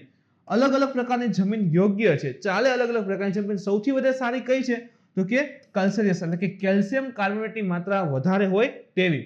આના સિવાય તો કે 6 થી 8 pH વાળી અને સારી રીતે સુકાઈ ગયેલી જમીન હોય એ સૌથી વધારે કેસર માટે અનુકૂળ આવે છે. કેસરની ખેતી માટે સ્પષ્ટ ઉનાળો અને શિયાળાવાળી આબોહવા આવશ્યક છે. એટલે સ્પષ્ટ ઉનાળો, શિયાળો. ઉનાળામાં તાપમાન થોડું વધારે પણ દેખાય અને શિયાળામાં ઓછું પણ થતું હોય. જેમાં ઉનાળામાં તાપમાન 35 થી 40 સેલ્સિયસ થી વધારે ન હોવું જોઈએ અને શિયાળામાં 15 જેટલું રહેવું હોવું જોઈએ. તો એ મુજબ વિસ્તાર હશે, વાતાવરણ હશે, તો કેસરનું પાકનું ઉત્પાદન સારું એવું લઈ શકાય. તથા વરસાદની વાત કરીએ તો 1000 થી 1500 mm વરસાદવાળા ક્ષેત્ર વધારે યોગ્ય હોય છે. ભારતમાં કેસર અત્યારે કઈ કઈ ક્ષેત્રમાં ઉત્પાદન થાય છે? તો ખાસ કરીને જમ્મુ અને કાશ્મીર કેન્દ્ર શાસિત પૂરતું મર્યાદિત હતું, પણ હવે જે છે સિક્કિમ અને એમાં સ્ટાર્ટ થઈ ગયું છે. ખાસ કરીને પંથો ક્ષેત્ર, જેને સામાન્ય રીતે કેસરનો કટોરો પણ કહે છે કાશ્મીરમાં, યાદ રાખો કેસરનો કટોરો તો કે પંથો ક્ષેત્ર છે એને કહે છે. ત્યાં જે છે કેસરનું ઉત્પાદન મુખ્ય રીતે ઉત્પાદન કરવામાં આવતું. અન્ય ક્ષેત્રમાં તમે જો કાશ્મીરના તો બડગામ, શ્રીનગર, કિશ્તવાડ રહેલા છે તથા કાશ્મીરી કેસરની પણ જીઆઈ ટેગ પણ પ્રાપ્ત છે. જે Ministry of Science and Technology છે એના માધ્યમથી Department of Science and Technology, તો મિનિસ્ટ્રી છે એની અંતર્ગત આવે છે Department of Science and Tech, એને જે છે કેસરની વધતી માંગ કીધું ને કે માંગ 200 ટન છે અને ઉત્પાદન 7 ટન જ છે. તો માંગ જે છે ખૂબ વધારે છે, તો ઓફકોર્સલી એનું ઉત્પાદન વધારવું પડશે. તો વધારે જે માંગ છે એને પૂર્ણ કરવા પૂર્વોત્તરના કેટલાક રાજ્યોમાં કેસરની ખેતીને પ્રોત્સાહિત છે Department of Science and Technology છે કરી રહ્યું છે. ઇવન આ પરિયોજનાને સિક્કિમની અંતર્ગત લાગુ કરી છે. તો સિક્કિમમાં જે બોટની અને હોર્ટિકલ્ચર વિભાગ છે એના સહયોગથી જે છે લાગુ કરવામાં આવી રહ્યું છે. એના પછી જોઈએ તો SCO નું જે સંઘાઈ જે કોઓપરેટિવ ઓર્ગેનાઇઝેશન છે એનું 20મું સંમેલન. તો વિડીયો કોન્ફરન્સના માધ્યમથી જે છે આ સંઘાઈ સહયોગ સંગઠનના સદસ્ય દેશોનું પ્રમુખનું 20મું જે છે સંમેલન હતું, વિડીયો કોન્ફરન્સ દ્વારા હતું. જેની અધ્યક્ષતા કોને કરી હતી? તો રશિયાના રાષ્ટ્રપતિ જે છે વ્લાદિમીર પુતિને અધ્યક્ષતા કરી હતી. વિડીયો કોન્ફરન્સના માધ્યમથી એસસીઓનું આ પ્રથમ સંમેલન હતું તથા 2017માં આ સંગઠનમાં પૂર્ણ સદસ્ય બન્યા પછી ભારતનું ત્રીજું. 2017માં છે ને ભારત એન્ડ પાકિસ્તાન બંને જે છે આ એસસીઓના પૂર્ણ મેમ્બર બને છે, સંપૂર્ણ મેમ્બર. એના પછી ભારતનું આ 20મું એટલે કે ત્રીજું જે છે કહેવાય કે ભાઈ સંમેલન હતું અને એ વિડીયો કોન્ફરન્સ દ્વારા થયેલું છે. ભારતનો પક્ષ શું હતો આની અંતર્ગત સંમેલનમાં, તો ખાસ કરીને એ જ મહત્વપૂર્ણ સાબિત થશે. તો કે COVID-19 અને બહુપક્ષીય સુધાર. તો કોરોનાની અંદર કેવી રીતે લડવું, કેવી રીતે બચવું અને બહુપક્ષીય આજે આખું એસસીઓ માટે લાગુ પડે એ પ્રકારના સુધાર. યુએનએસસી સિક્યોરિટી કાઉન્સિલ છે એમાં અસ્થાયી સદસ્યના રૂપમાં 1 જાન્યુઆરી 2021 થી વૈશ્વિક પ્રશાસન વ્યવસ્થામાં અપેક્ષિત બદલાવ માટે બહુપક્ષીય સુધારની થીમ પર પોતાનું ધ્યાન કેન્દ્રિત કર્યું. તમને ખબર હશે કે ભારત જે છે અત્યારે સિક્યોરિટી કાઉન્સિલમાં અસ્થાયી સદસ્યના રૂપમાં રહેલું છે. તો અસ્થાયી સદસ્યના રૂપમાં રહેલું છે તો વૈશ્વિક પ્રશાસન વ્યવસ્થા જે રહેલી છે એમાં અપેક્ષિત બદલાવ માટે બહુપક્ષીય સુધારની થીમ પર પોતાનું ધ્યાન કેન્દ્રિત કરવું. બહુપક્ષીય સુધાર અત્યારે સિક્યોરિટી કાઉન્સિલમાં નોન પરમાનન્ટ મેમ્બર છે, અસ્થાયી સદસ્ય છે, તો એનો ઉપયોગ કરી વિશ્વમાં કંઈક ને કંઈક બદલાવ લઈ આવવાની સ્થિતિની માટેની વાત કરી છે. એટલે કે બહુપક્ષીય સુધાર જે છે એના તરફ ભારતે આખા વિશ્વનું ધ્યાન જે છે ખાસ કરીને આ મેમ્બરનું ધ્યાન જે છે આકર્ષિત કર્યું હતું. સેકન્ડ છે ક્ષેત્રીય શાંતિ અને સુરક્ષા ઉપર પણ વાત કરી હતી. ભારતનો જે ઔષધિ ઉદ્યોગ જે છે એ COVID-19 સમયગાળા માટે એ સમયગાળા દરમિયાન 150 થી વધુ દેશોના આવશ્યક દવાઓની આપૂર્તિ કરી રહ્યો હતો એ સમયે. તો એની પણ એસસીઓમાં વાત છે કે ભારતનો જે કહેવાય ને કે આયુર્વેદિક ઔષધીય ઉદ્યોગ છે, આયુર્વેદ જે રહેલું છે એ અંદાજિત 150 થી વધુ દેશોમાં જે છે એ દવાઓની આપૂર્તિ કરવા, ઉકાળાની બધું આવતું હતું ને એ પહોંચાડતા હતા. સાંસ્કૃતિક તથા ઐતિહાસિક મહત્વ પણ ઇવન રહેલું છે. એસસીઓમાં મેમ્બર કોણ કોણ છે તો ટોટલ 8 સભ્ય દેશ છે. ચાઇના છે, કઝાકિસ્તાન છે, કિર્ગિસ્તાન છે, રશિયા છે, તજાકિસ્તાન છે, ઉઝબેકિસ્તાન છે, ઇન્ડિયા છે અને પાકિસ્તાન છે. તો ખાસ કરીને ચાઇના, રશિયા, ઇન્ડિયા, બાકી બધા સ્થાન કન્ટ્રી જે છે એવી રીતે યાદ રાખી શકો છો. આના સિવાય 4 જે છે એ ઓબ્ઝર્વર સ્ટેટસ ધરાવે છે અને એટલે કે ભાઈ એમાં મત ન આપી શકે પણ ભાગ લઈ શકે ખાલી એમ. તો અફઘાનિસ્તાન, બેલારુસ, ઈરાન અને મંગોલિયા. યાદ રાખજો, અફઘાનિસ્તાન છે, બેલારુસ, ઈરાન અને મંગોલિયા આ 4 જે છે ઓબ્ઝર્વર સ્ટેટસ. આના સિવાય 6 જે છે ડાયલોગ પાર્ટનર છે. એમાંનું એક છે આર્મેનિયા, અઝરબૈજાન, કંબોડિયા, નેપાળ, શ્રીલંકા અને તર્કી. એના પછી જોઈએ આગળ તો પોલાવરમ પરિયોજના. પહેલા તો ક્યાં આવેલી છે, શું હતું, શા માટે ઇમ્પોર્ટન્ટ છે, તો કે 2022ના ખરીફ ઋતુ આવે. હવે ખરીફ એટલે શિયાળુ, ઉનાળુ, ચોમાસુ, મિત્રો કોમેન્ટ કરજો. તો ખરીફ ઋતુ સુધીમાં આંધ્રપ્રદેશમાં આ પરિયોજના પૂર્ણ થઈ જશે. તો પોલાવરમ પરિયોજના ભારતના કયા રાજ્યમાં છે તો યાદ રાખો આંધ્રપ્રદેશ રાજ્યમાં રહેલી છે. 2022માં પૂર્ણ થવાની છે. જો આવું જ કંઈક હતું એસટીએમાં, જે મૈત્રી સેતુ અથવા તો ફેની બ્રિજ છે ને એ અગાઉ આવી ગયો હતો અને ડિસેમ્બર 2020માં પૂરો થયો. તે તરત એક્ઝામમાં હતો અને અત્યારે જે છે ઉદ્ઘાટન થયું છે. તો સેમ એ જ પ્રકારનું છે. પોલાવરમ પરિયોજના લાગુ અગાઉ થઈ ગઈ હતી, હવે એનું કાર્ય પૂર્ણ થવાનું છે 2022માં. તો એમ ન થાય કે 22માં પૂરું થવાનું છે તો 22માં અથવા તો અંદાજિત નેક્સ્ટમાં ક્યાંક પરીક્ષામાં આવે તો સરકારે અગાઉ પૂછી લીધું, આવી જ ગયું છે કે ભાઈ 2022માં પૂરું થવાનું છે તો ઇમ્પોર્ટન્ટ તો થઈ ગયું એમ. તો આંધ્રપ્રદેશમાં જે ગોદાવરી નદી છે એના ઉપર એક પોલાવરમ ગામ છે. અહીં તમે જો તો આંધ્રપ્રદેશ અહીં ગોદાવરી નદી વહે છે અને અહીંયા પોલાવરમ ક્ષેત્ર છે. તો અહીં પોલાવરમ ડેમ બનાવેલું છે. અહીં એક નદી જાય છે કૃષ્ણા નદી. ગોદાવરી નદી મહારાષ્ટ્ર, તેલંગાના અને આંધ્રપ્રદેશમાં વહી બંગાળની ખાડીને મળે છે. કૃષ્ણા નદી મહારાષ્ટ્ર ઉદ્ગમ, પછી કર્ણાટક, તેલંગાના અને છેલ્લે આંધ્રપ્રદેશમાં વહી અને બંગાળની ખાડીને મળે છે. તો આ કૃષ્ણા અને ગોદાવરી તો બંનેને એક લિંક કરેલ છે, બંનેને કેનાલ દ્વારા જોડેલી છે અને એને જ કહીએ છીએ આપણે પોલાવરમ પરિયોજના. તો આ યોજના પૂર્ણ થવા પર ગોદાવરી નદીના પાણીનો તેની જમણી તરફ નહેરો દ્વારા કૃષ્ણા નદી બેઝિનમાં અંતર બેઝિન સ્થાનાંતરિત કરી શકાશે. તો ગોદાવરીમાં પાણી ખૂબ વધારે છે, દક્ષિણની સૌથી મોટી નદી છે, તો આ પાણીને દક્ષિણમાં ટ્રાન્સફર કરી શકાશે. એના પછી 30 મીટર ટેલિસ્કોપ પ્રોજેક્ટ. તો શા માટે ઇમ્પોર્ટન્ટ હતો કે બ્રહ્માંડના ગૂઢ રહસ્યોની માહિતી મેળવવાના ઉદ્દેશથી જે હવાઈ આઇલેન્ડ છે યુએસએમાં આવશે, પેસિફિક મહાસાગરની અંતર્ગત છે. તો હવાઈ આઇલેન્ડ જે છે એના મોનાકિયામાં 30 મીટર ટેલિસ્કોપ પ્રોજેક્ટની જે છે સ્થાપના કરવામાં આવેલી હતી. હવે આંતરરાષ્ટ્રીય પરિયોજના દૂરબીનથી જોડાયેલ ઉપકરણોથી સંબંધિતમાં ભૌતિક વિજ્ઞાની 2020નો જેને નોબેલ પુરસ્કાર પ્રાપ્ત થયો છે પ્રોફેસર એન્ડ્રિયા ગેજ એ અને ભારતીય ખગોળ વિદ્વાનો સાથે ઘણી સક્રિયતાથી કાર્ય કરેલું છે. એટલા માટે ઇમ્પોર્ટન્ટ હતું કે 2020માં જે નોબેલ પ્રાઇઝ મળેલો છે તે વ્યક્તિ અને ભારતના જે ખગોળીયવિદ છે એ બંને સાથે મળી અને આની રચના અથવા આના ઉપર કાર્ય કરી રહ્યા હતા. TMT એટલે કે 30 મીટર ટેલિસ્કોપ જે છે પરિયોજના એક આંતરરાષ્ટ્રીય ભાગીદારી વાળી પરિયોજના છે. કીધું ને કે આ પ્રોફેસરને સમાવેશ આપણો ઇન્ડિયા સમાવેશ છે, તો હજી ઘણા બધા સમાવેશ હોઈ શકે છે, જેમાં કેલટક, કેલિફોર્નિયા વિશ્વવિદ્યાલય, કેનેડા, જાપાન, ચીન અને ભારતના department of Science and technology તથા પરમાણુ ઉર્જા વિભાગના માધ્યમથી સહયોગ રહ્યો છે. તો જુઓ તમે, કેલિફોર્નિયા વિશ્વવિદ્યાલય છે, કેનેડા, જાપાન, ચીન, ભારતના ડિપાર્ટમેન્ટ સમાવેશ છે અને બધાની ભાગીદારી દ્વારા 30 મીટર ટેલિસ્કોપ છે TMT એનું નિર્માણ અથવા તો કાર્ય જે છે હવે એને કરવાના છે. એના પછી વર્લી ચિત્રકલા છે. હૈદરાબાદના કલાકાર વર્લી ચિત્રકલાનો ઉપયોગ દ્વારા શહેરને સુંદર બનાવવાની સાથે સમાજમાં જાગૃતિ ફેલાવવા માટે ઉપયોગ કરી રહ્યા છે. તો આ પ્રકારે તમે જો કંઈક ચિહ્નનો ઉપયોગ કરી આખી વર્લી ચિત્રકલા જે છે કરવામાં આવે છે. તો હૈદરાબાદમાં કંઈક સમાજની જાગૃતિ લાવવા માટે કંઈક ઉદ્દેશ્ય રૂપે વર્લી ચિત્રકલા યુઝ કરે છે.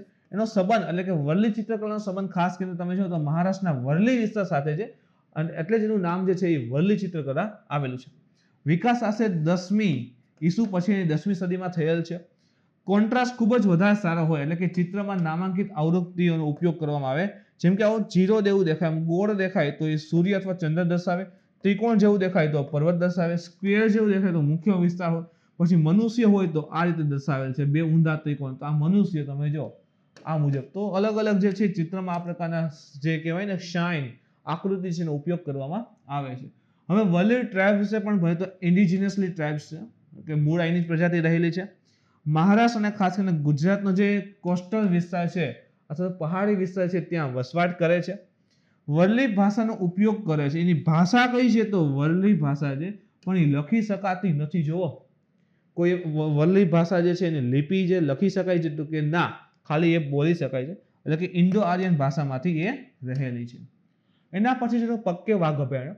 ઉત્તર પૂર્વના જે 8 રાજ્ય છે ને નોર્થ ઈસ્ટમાં, હવે આપણે 8 સિસ્ટર કેવું પડે સિક્કિમ એડ થયા પછી, તો ઉત્તર પૂર્વના 8 રાજ્યમાંથી અરુણાચલ પ્રદેશમાં આવેલ આ પક્કે ટાઈગર રિઝર્વ જે છે પ્રથમ રાજ્ય બન્યું છે કે જેમાં ગ્રીન સોલ્જરને COVID-19 વિરુદ્ધ ઇન્સ્યોરન્સ આપવામાં આવે છે. ગ્રીન સોલ્જર એટલે કે જે પણ જંગલમાં કાર્ય કરે છે તે એને COVID-19 વિરુદ્ધ ઇન્સ્યોરન્સ જે છે આપવામાં આવે તો પ્રથમ રિઝર્વ રાજ્ય બન્યું હતું જ્યાં પક્કે વાઘ અભયારણ્ય છે તે એટલે કે અરુણાચલ પ્રદેશ.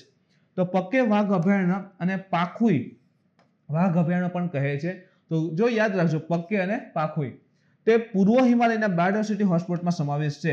ખાસ કરીને તમે જો તો આ રીતે આપણે ડ્રો કરતા હોઈએ છીએ તો આ પૂર્વ હિમાલય છે, યુપીએસસી પૂછેલો પ્રશ્ન છે ઘણા સમય પહેલા જ, તો કે અહીં જે છે બાયોડાયવર્સિટી ખૂબ જ વધારે છે, બાયોડાયવર્સિટી હોટસ્પોટ છે, એ તે પશ્ચિમ ઘાટમાં બાયોડાયવર્સિટી હોટસ્પોટમાં સમાવેશ છે આપણું શ્રીલંકા સુધીનો વિસ્તાર.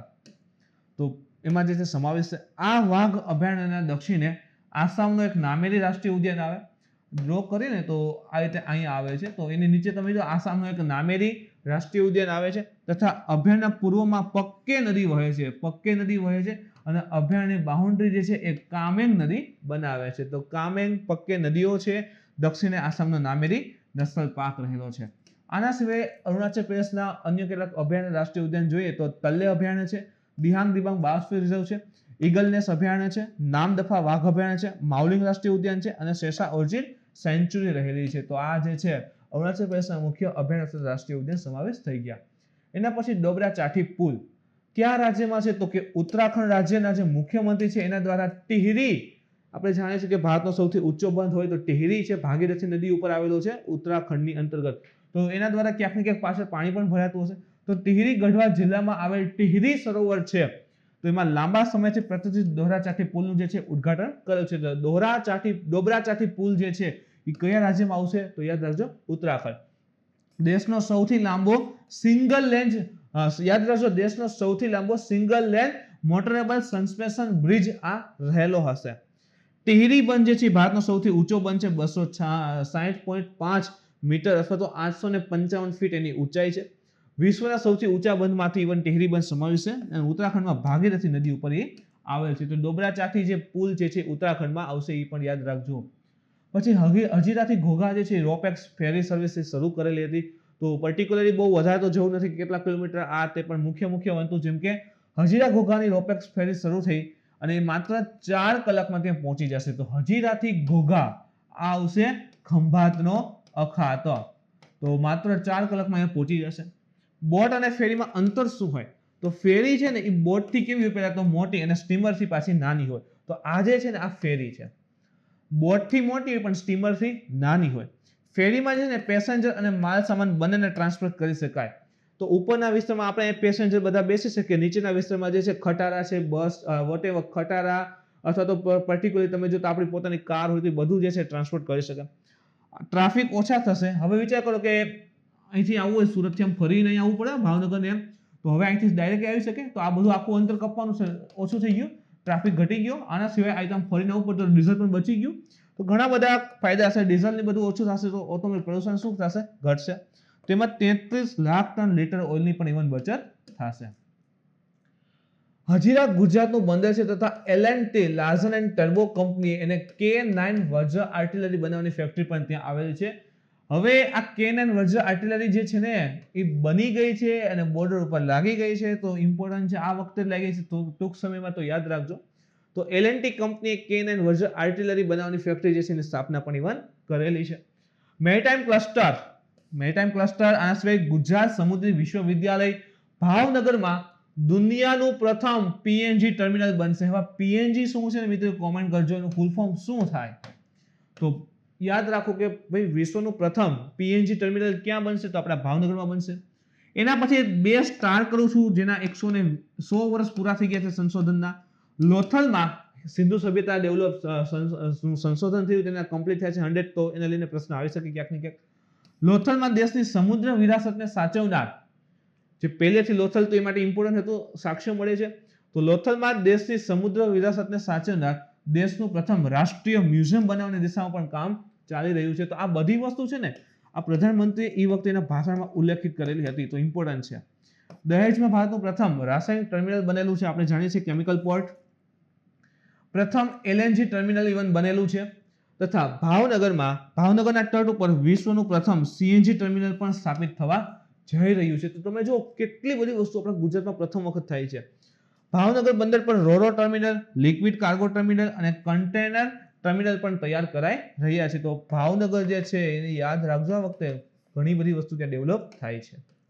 એના પછી જોઈએ મેટ્રો નિયો પરિયોજના. એક છે મેટ્રો નિયો અને એક છે મેટ્રો લાઇટ.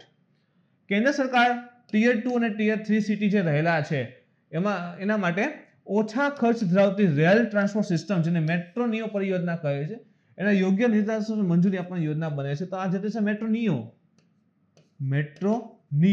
તમે જો આ બસ જેવી બસ જ છે. અહીંયા પર્ટિક્યુલર કોઈ પાટાની જરૂર નથી, કોઈ નવી વસ્તુ ડેવલપ નથી, પણ આ બસ જેવી બસ છે. હવે 3 થી 4 ડબ્બા હારે જોડેલા હોય, 3-4 બસ ભેગી હોય એમ. અને એની જે કનેક્ટિવિટી સપ્લાય હોય ને એ પેટ્રોલ ડીઝલ થી ને ઉપરથી ઇલેક્ટ્રિસિટી ચાલતી હશે. તો આને કહેવાય મેટ્રો નિયો. અને તો મેટ્રો લાઇટ કોને કહેવાય? મેટ્રો લાઇટમાં તમે જો હવે પર્ટિક્યુલર તમે આ જોશો કે 3-4 ડબ્બા જેવું દેખાય છે. હવે metro train, metro neo, metro લાઇટમાં ફેર. મેટ્રો ટ્રેનમાં શું થાય કે પર્ટિક્યુલર આખા સ્ટેશન બનાવવા પડે, અંડરગ્રાઉન્ડ એની લાઇન પાથરવી પડે, એનો વિસ્તાર અલગ કરવો પડે. આમાં એવું કાંઈ નહીં. જે આપણા સાદા રોડ હોય ને ત્યાં એને પટરી પાથરી દેવાની અને નાના વ્હીલ હશે અને ઉપરથી સપ્લાય આપશે અને આ ચાલશે. તો that is a metro light. હવે આમાં જે નાના વ્હીલ હતા એની બદલે અહીંયા મોટા વ્હીલ આવશે અને ઉપરથી સપ્લાય હશે. આમાં ઉપરથી સપ્લાય તો હશે. તો આ થઈ ગયું મેટ્રો નિયો. તો પર્ટિક્યુલરલી કહેવાય ને મોટું ઇન્ફ્રાસ્ટ્રક્ચરની એની જરૂર રહેતી નથી. મેટ્રોમાં જેટલો ખર્ચો છે એટલો આમાં થતો હોતો નથી. હાલમાં મહારાષ્ટ્રના નાસિક અને તેલંગાનાના જે વારંગલ જિલ્લો છે એના માટે મેટ્રો નિયો સિસ્ટમ પર યોજના બનાવાઈ રહી છે. તો યાદ રાખજો, મહારાષ્ટ્રનું નાસિક અને તેલંગાનાનું વારંગલ. નાસિક માટે 30 સ્ટેશનો સાથે 33 કિલોમીટરની લંબાઈના પ્રોજેક્ટને ઇવન મંજૂરી પણ મળી ગઈ છે આ કાર્યની માટેની મેટ્રો નિયો. હવે એક હાઇપર લૂપ આવશે. હવે એમાં શું થાય તમે જો, એક મોટી આમ નળી જેવું દેખાશે તમને, એક મોટી નળી જેવું છે, આમાં શૂન્ય અવકાશ હોય અને એક અંદરથી આ રીતે કહેવાય ને કે ટેક્સી ટાઈપ એક મોટો કહેવાય ને આપણે કહીએ ને ડબ્બો એ ટાઈપનું દેખાશે. તો આની અંદર શૂન્ય અવકાશ હશે અને આમાં જે છે પેસેન્જરને બેસાડી અને ફૂલ સ્પીડમાં જે છે ટ્રાન્સફર કરવામાં આવે અહીંથી અહીંયા. એવું નહીં સમજ કે 5-10 મિનિટે ઊભું રહી જાય, એવું નહીં હોય. આ એક ચોકડીથી બીજી ચોકડી સુધી એવું નથી આ વસ્તુ. સો લોંગ ડિસ્ટન્સ હશે અને ઝડપથી ગતિ થતી હશે. તો પોળ જેવા વાહનમાં વિમાનની ગતિથી શહેરોને જોડવા વાળી એક વેક્યુમ ટ્યુબના માધ્યમથી ચલાવવામાં આવશે. વેક્યુમ ટ્યુબ એટલે કે શૂન્ય અવકાશ હશે અને વિમાનની ગતિથી ખૂબ જ વધારે સ્પીડમાં જે છે ટ્રાન્સફર થશે. આ ટેકનોલોજીને હાઇપરલૂપ કહેવાનું કારણ છે આ પરિવહન એક લૂપના માધ્યમથી થાય છે. આ એક લૂપ છે ગોળ નળી જેવી એના માધ્યમથી થાય છે એટલે હાઇપરલૂપ. એના પછી એક આવે પોર્ટ ટેક્સી, તો તેને પર્સનલ રેપિડ ટ્રાન્ઝિટ એટલે પીઆરટી પણ કહેવાય. સામાન્ય ટેક્સી જેમ યાત્રીઓ જે છે એ નાના સમૂહના માંગ આધારિત ફીડર એન્ડ શટલ સેવા પ્રદાન કરવામાં આવે છે, પરંતુ તેમાં સ્વચાલિત ઇલેક્ટ્રિક બોર્ડનો ઉપયોગ કરશે. તો આના જે રસ્તા હશે ને ફિક્સ કરી દે, અને રસ્તા ફિક્સ કરી દે, અને તમે જો આરામથી આપણે કેમ રિક્ષામાં જે પણ રિક્ષાવાળા ચલાવવાળા ભાઈ હોય, આમાં એવું કોઈ હશે નહીં, આ સતત ચાલતી હશે, તો આ ઊભી રહે એમાં બેસી જવાનું ટિકિટ લઈને, ઓકે ત્યાં સ્ટેશન ઊભી હશે ને ઉતરી જવાનું, તો આ મુજબ ફિક્સ પાથ ઉપર આવી ટેક્સી જે છે ચાલતી હશે, ધેટ ઇઝ પોર્ટ ટેક્સી. એના પછી જોઈએ તો આસામના મિયા અને તેની ચાર ચપોરી સંસ્કૃતિ, થોડુંક તાજેતરમાં આર્ટ એન્ડ કલ્ચરને સારું ઇમ્પોર્ટન્ટ બનેલું છે તો જોજો. આસામના ચાર ચપોરી વિસ્તાર જે છે એના નિવાસીઓને સંસ્કૃતિ અને એના વિરાસતને પ્રદર્શિત કરવા હેતુ એક મિયા સંગ્રહાલયની સ્થાપનાના પ્રસ્તાવથી રાજ્યમાં વિવાદ ઉત્પન્ન થઈ ગયો. તો ચાર ચપોરી સંસ્કૃતિ વિસ્તારમાં જે લોકો રહે છે એને એક મિયા સંગ્રહાલય બનાવ્યું હતું પોતાની સંસ્કૃતિને એના માટે, અને એને લઈને આસામમાં જે છે વિવાદ થઈ ગયો. શા માટે વિવાદ થયો? તો કે આ જે સંગ્રહાલય છે ને એને શ્રીમંત શંકરદેવ કલાક્ષેત્ર જે ગુવાહાટી ખાતે આવેલ છે એના પરિસરમાં બનાવવાનો પ્રસ્તાવ આ લોકોએ રાખેલો હતો. શ્રીમંત શંકરદેવ કલાક્ષેત્ર ગુવાહાટીનો જે પરિસર આવે ને ત્યાં આ સંગ્રહાલય બનાવવું હતું, એટલે વિરોધ થયો. શા માટે? તો કે વિરોધ કરવાનું કારણ એ છે કે તે અસમિયા સંસ્કૃતિનું પ્રતીક છે. જ્યાં શ્રીમંત શંકરદેવ કલાક્ષેત્ર છે એ અસમિયા સંસ્કૃતિનું પ્રતીક છે, અને તેમાં કોઈ અન્ય સંસ્કૃતિને સંમિલિત નહીં કરવામાં આવે. તો અસમિયા સંસ્કૃતિનું પ્રતીક છે, તો એના પરિસરમાં ભાઈ આ મિયા સંગ્રહાલય આવી શકે નહીં. એને લઈને આ અસમિયા સંસ્કૃતિ વાળા લોકો જે છે એનો વિરોધ કરી રહ્યા હતા. ઇવન શ્રીમંત શંકરદેવ કલાક્ષેત્રની સ્થાપના અસમના સમજોતાના જે કહેવાય ને કે આપણે અનુસૂચિ આવેલું છે, 1 થી 12 અનુસૂચિઓ છે, તેમાં 6ઠ્ઠી અનુસૂચિ મુજબ કરવામાં આવેલ છે. ઇવન બંધારણમાં પણ જણાવેલું છે ને કે ભાઈ પહેલેથી આ પ્રકારની સંસ્કૃતિ હોય તો એના વિકાસ માટે, એની સાચવણી માટે જે છે જે તે રાજ્યને જે તે સંસ્કૃતિને છૂટ હોય છે. તો લોકો એને પણ કહે છે કે અમને છૂટ આપેલ છે તો હવે બીજી સંસ્કૃતિ અહીં આવી શકે નહીં. મિયા ઉપર વાત કરીએ તો મિયા સમુદાયમાં પૂર્વ બંગાળ એટલે કે હાલનું બાંગ્લાદેશ, તો બાંગ્લાદેશથી અસમ આવી મુસ્લિમ પ્રવાસીઓના વંશજ સમાવિષ્ટ છે. તો જે મૂળ બાંગ્લાદેશમાં રહેતા હતા તો બાંગ્લાદેશમાંથી આજે અસમમાં આવીને વસે છે તો એ લોકો સમાવેશ છે, જેને અપમાનજનક રીતે બોલાવવામાં આવે છે. તો આ એને અપમાનજનક રીતે બોલાવે છે અને એમ કહેવાય ને અપમાન કરે છે એમ. ચાર ચપોરી, તો ચાર એટલે તરતો ટાપુ, યાદ રાખજો. ચાર એટલે તરતો ટાપુ, અને ચપોરી એટલે પૂરથી પ્રભાવિત નદી તટના નજીકના નીચલા વિસ્તાર. તો તરતો વિસ્તાર હશે તો એને ચાર કે છે, અને પૂરથી પ્રભાવિત નદી હોય તો એની આસપાસનું ક્ષેત્ર પૂરથી પ્રભાવિત તો થવાનું છે, ખાસ કરીને બ્રહ્મપુત્ર નદી જેવા. તો નજીકનું જે ક્ષેત્ર છે પૂરથી પ્રભાવિત હોય, નીચલો વિસ્તાર હશે તો એને કહેવાય છે ચપોરી. તો ચાર ચપોરી એવા વિસ્તારમાં લોકો વસે છે.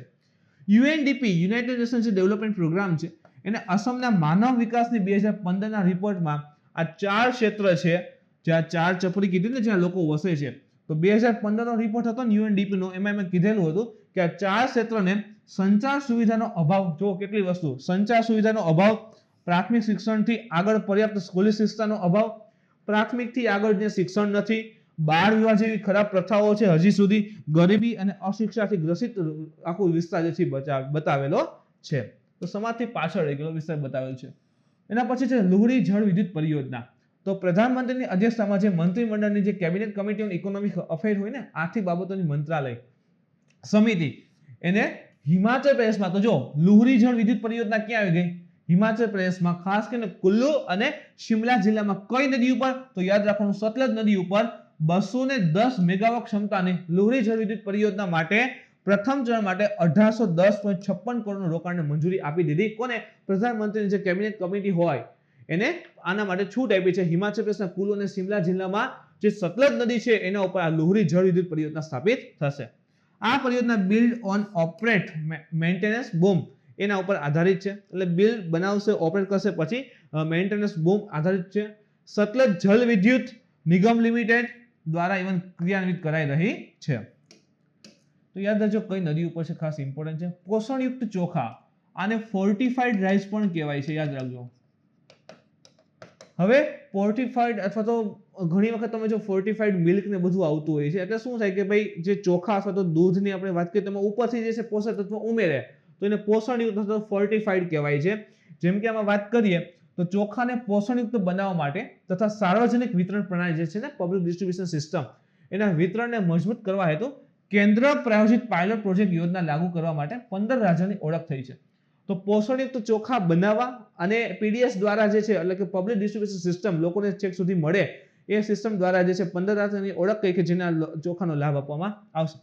પાયલટ યોજના 2019-20 થી શરૂ કરીને 3 વર્ષના સમયગાળા માટે મંજૂરી આપવામાં આવેલ છે.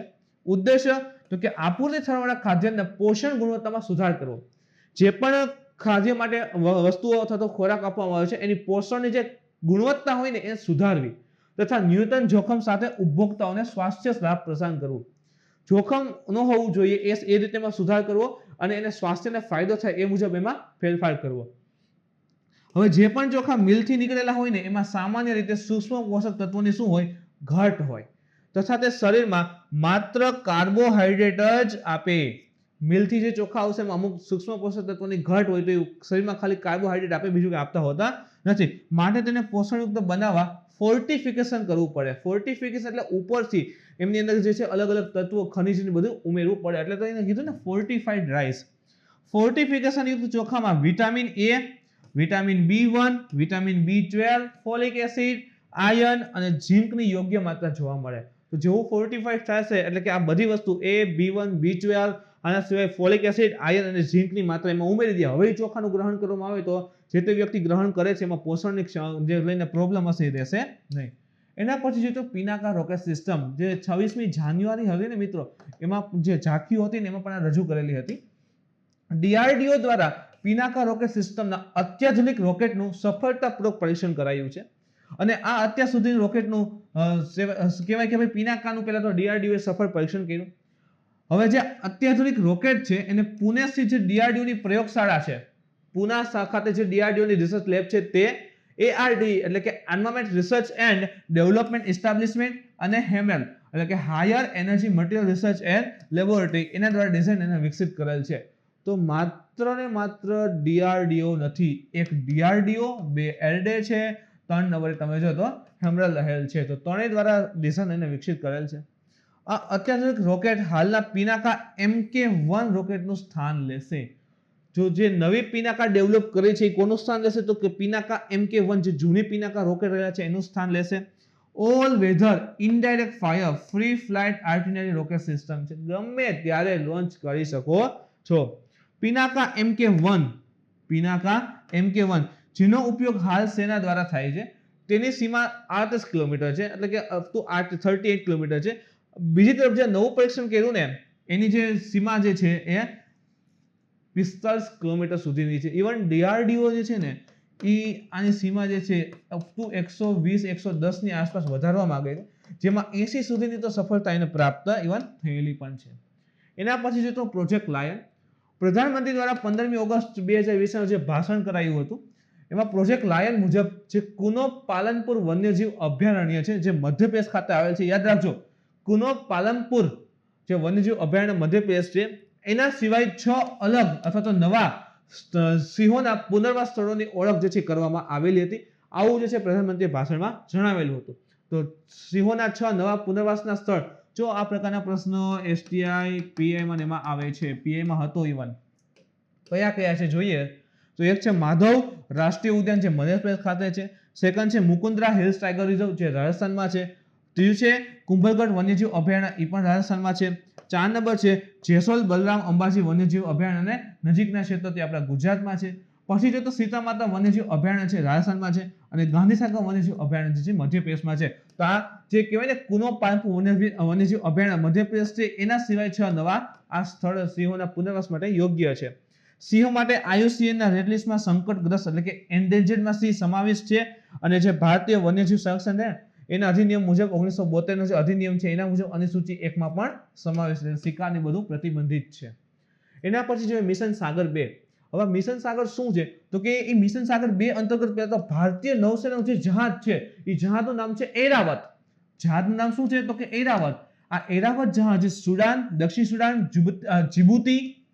જીબુતી અને ઇરિટ્રિયા તમે અહીં જુઓ તો આ જીબુતી છે, અહીં જે છે ઇરિટ્રિયા છે, આ સુદાન અને દક્ષિણ સુદાન તો આ જે વિસ્તાર રહેલો છે ત્યાં ખાદ્યાન્ન સહાયતા પહોંચાડશે. ઇવન પહોંચાડેલી હતી. તો મિશન સાગર 2 અંતર્ગત એરાવત જહાજ જે છે ઇન્ડિયન નેવીનું એ અહીં ખાદ્યાન્ન સહાયતા આ 4 વિસ્તારમાં જે છે પહોંચાડે છે જે આફ્રિકાના કન્ટ્રી રહેલા છે. મિશન સાગરને શા માટે મિશન સાગર છે જો મિત્ર વિદેશી દેશ છે, મિત્ર વિદેશી દેશ છે, એને કુદરતી આફતો હોય, આફત આવે અથવા કોરોના મહામારીના સમયે ભારત મદદ કરશે તેવા ઉદ્દેશ્ય સાથે શરૂ કરેલ છે. કુદરતી આફત આવે, કોઈ પણ નેચરલ ડિઝાસ્ટર હોય તો કોરોના મહામારી જે હતી એ સમયે ભારત એને મદદ કરશે એવા ઉદ્દેશ્ય સાથે મિશન સાગર શરૂ કરેલું હતું. તો આ મિશન સાગર 2 માં અહીં સુડાન છે, દક્ષિણ સુડાન છે, ઇરિટ્રિયા છે, જીબુતી ન્યા મોકલેલ છે. તો મિશન સાગર 1 હતું ને એ મે જૂન 2020 માં માલદીવ, મોરેશિયસ, સિસેલ, માડાગાસ્કર અને કોમોરોસ વગેરે ખાદ્યાન્ન અને દવાઓ પહોંચાડવામાં આવી હતી.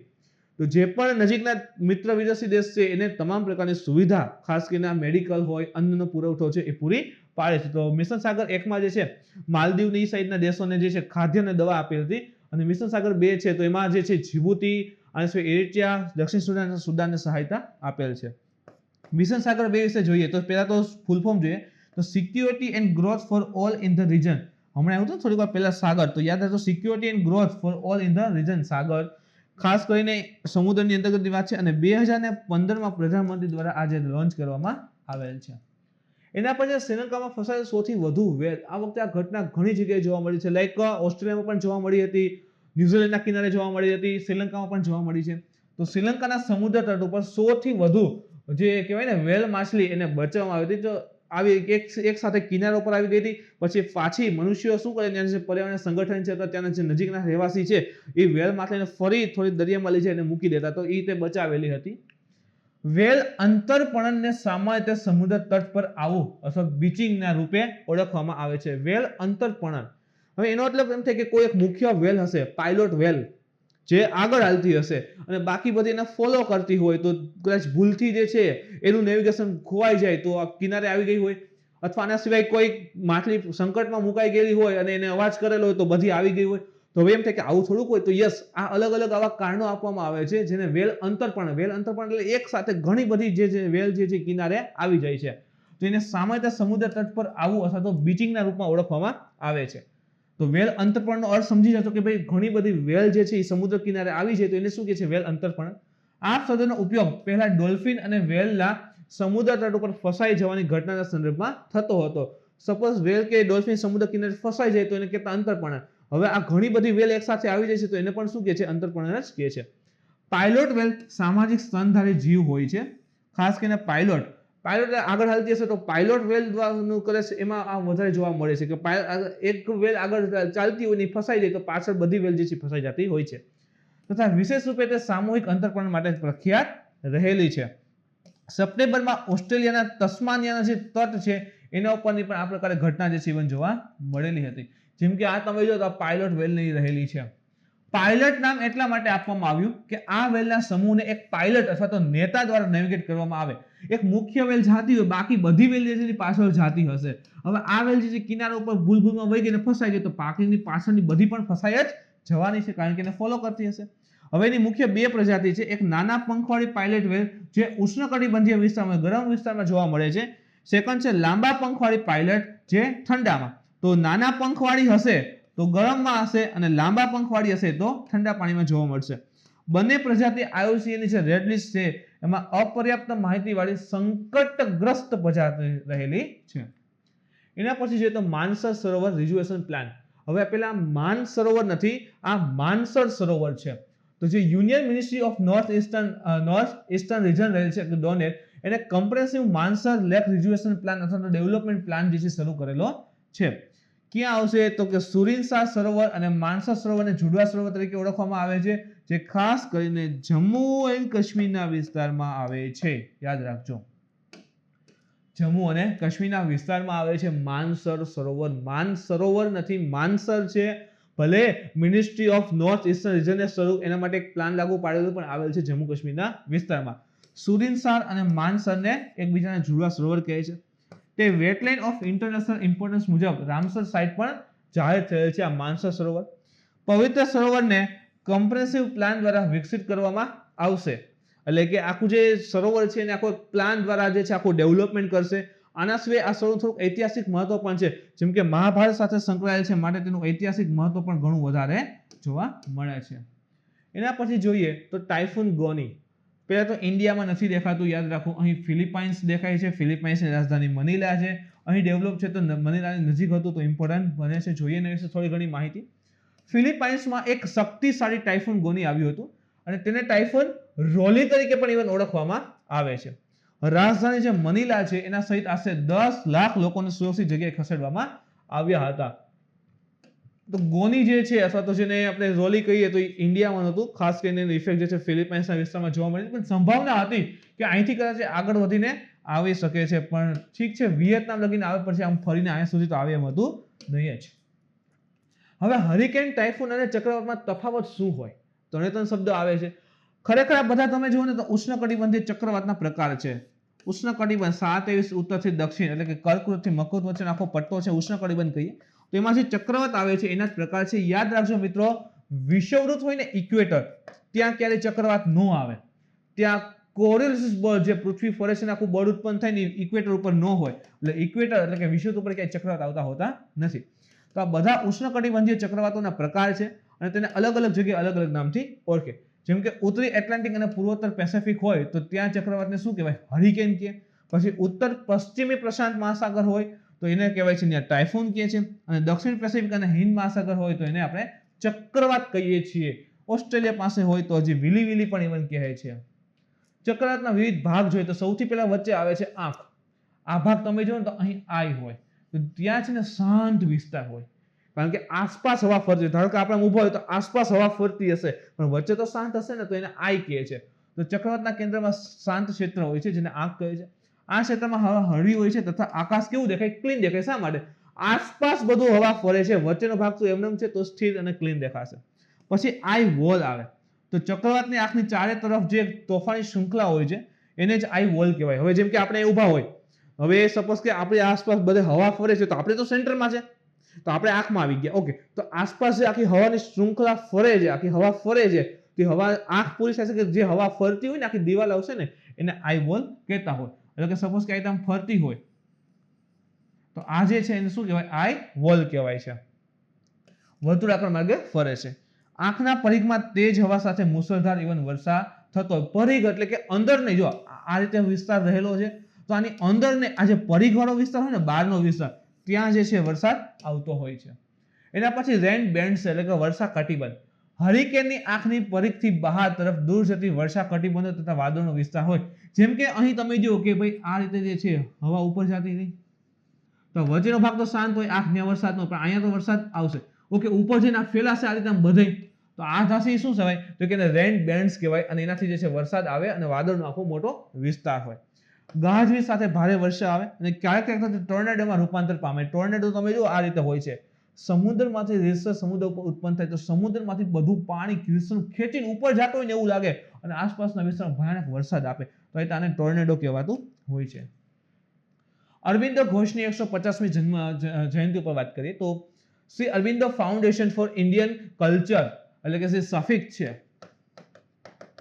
Shri Aurobindo foundation for Indian culture, એના દ્વારા શ્રી અરવિંદોની 150મી જયંતિ મનાવવા માટે શ્રી અરવિંદો ધ કવિ, જો યાદ રાખજો 150 પૂરા થાય એટલે ઇમ્પોર્ટન્ટ તો હોય જ, શ્રી અરવિંદો ધ કવિ નામના એક વેબિનારનું આયોજન જે કરવામાં આવેલ છે.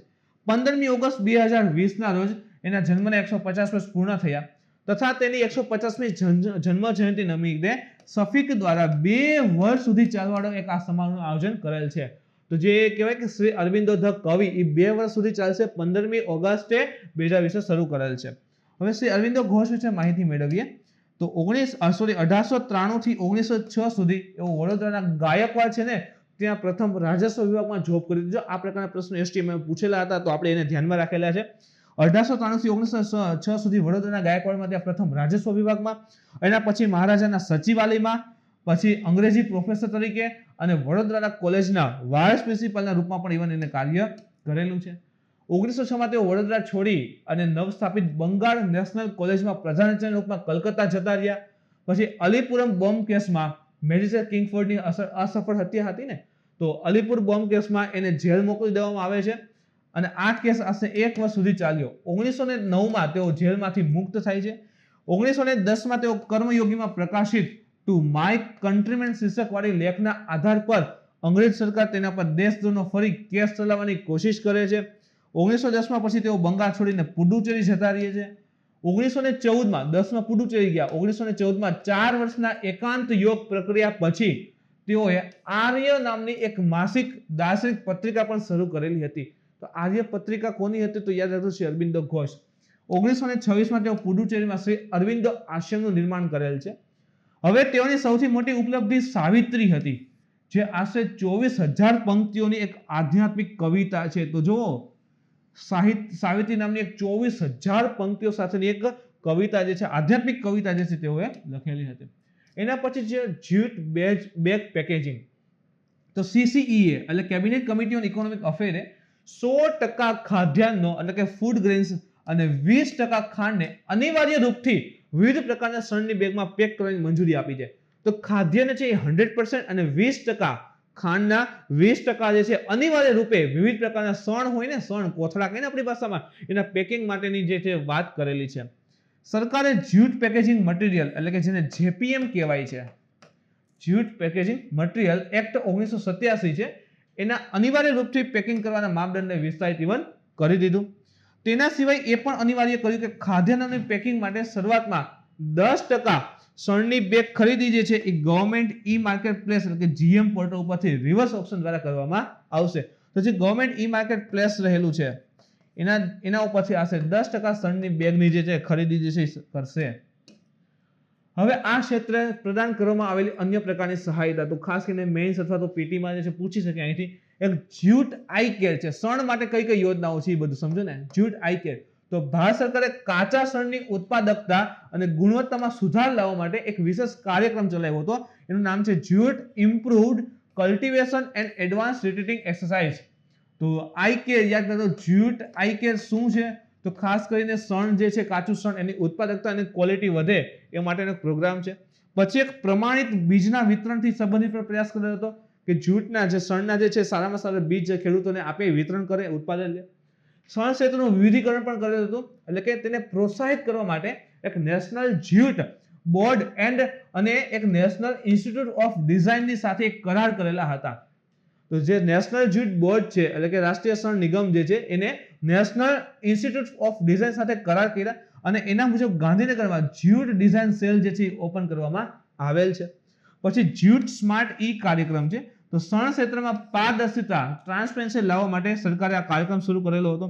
હજી એક વસ્તુ યાદ રાખો, શણ જે છે MSP ની અંતર્ગત પણ સમાવેશ છે. MSP ટોટલ 23 પાક ઉપર અપાય છે. એમાં શણ સમાવેશ છે, 7 અનાજ છે, 7 જે છે દાળ છે, આના સિવાય કપાસ છે, બરાબર, નારિયેળ એટલે કે ટોપરું રહેલ છે. તો જોઈ લેજો 23 પાક ઉપર MSP જે છે અપાય છે. આના પછી જોઈએ 16 સાયકી. એ શું છે? ખાલી આવો પ્રશ્ન આવી શકે. તો નાસા દ્વારા શરૂ થયેલ અભ્યાસ મુજબ જાણકારી મળી કે મંગળ અને ગુરુ વચ્ચે જે હાજર લઘુગ્રહ છે એમાં 16 સાયકી સંપૂર્ણ રીતે ધાતુથી બનેલ હોઈ શકે છે. તો આવો એક નાનો લઘુગ્રહ મળ્યો છે, સંપૂર્ણ ધાતુનો બનેલો છે. હવે આવું ક્યારે શક્ય થાય કે કોઈ પણ ગ્રહ હોય એનો જે કોર એરિયા હોય ને, મૂળ ભાગ, વચ્ચેનો ભાગ, એ જે સંપૂર્ણ ધાતુનો હોઈ શકે.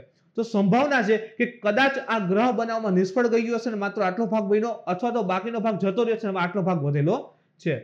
અને તેની અંદાજિત કિંમત, હવે વિચાર કરો, આખો ગ્રહ ધાતુથી બનેલો છે તો કેટલો મોંઘો હશે, તો કેટલી એની વેલ્યુ થઈ શકે. તો એની અંદાજિત કિંમત છે ને પૃથ્વીની સમગ્ર અર્થવ્યવસ્થા પર ખૂબ વધારે છે. આખા પૃથ્વીને બધા દેશોની ઇકોનોમી ભેગી કરી દે ને તોય આ ગ્રહ એક ન આવે, એટલો મોટો અથવા તો એટલો કિંમતી છે. વૈજ્ઞાનિકોનું માનવું છે કે સૂર્યમંડળમાં ધાતુના લઘુગ્રહ સામાન્ય રીતે જોવા મળતા નથી. તો ધાતુના લઘુગ્રહ આપણે જોવા મળતા નથી, સામાન્ય રીતે જોવા મળતા નથી. માત્ર શક્યતા છે કે તે કોઈ ગ્રહનો કોર ભાગ હોય અથવા તો પછી તે ગ્રહ બનાવવામાં નિષ્ફળ ગયેલો હોય. ઇવન તેના અભ્યાસના આધારે કોઈ પણ ગ્રહની આંતરિક અવસ્થા વિશે પણ જાણકારી મેળવવી સરળ બને છે. જેમ કે આપણે પૃથ્વીના કેન્દ્રમાં જવાના નથી, પણ કેન્દ્ર આ પ્રકારનું હોય એ ખબર છે. તો હવે સપોઝ આનો અભ્યાસ કરીએ તો એના આધારે આપણે થોડું ઘણું પૃથ્વી વિશે પણ માહિતી મેળવી શકીએ કે પૃથ્વીનું કેન્દ્ર પણ આવું હશે. પછી છે કાઝીરંગા રાષ્ટ્રીય ઉદ્યાન અને ટાઈગર રિઝર્વ.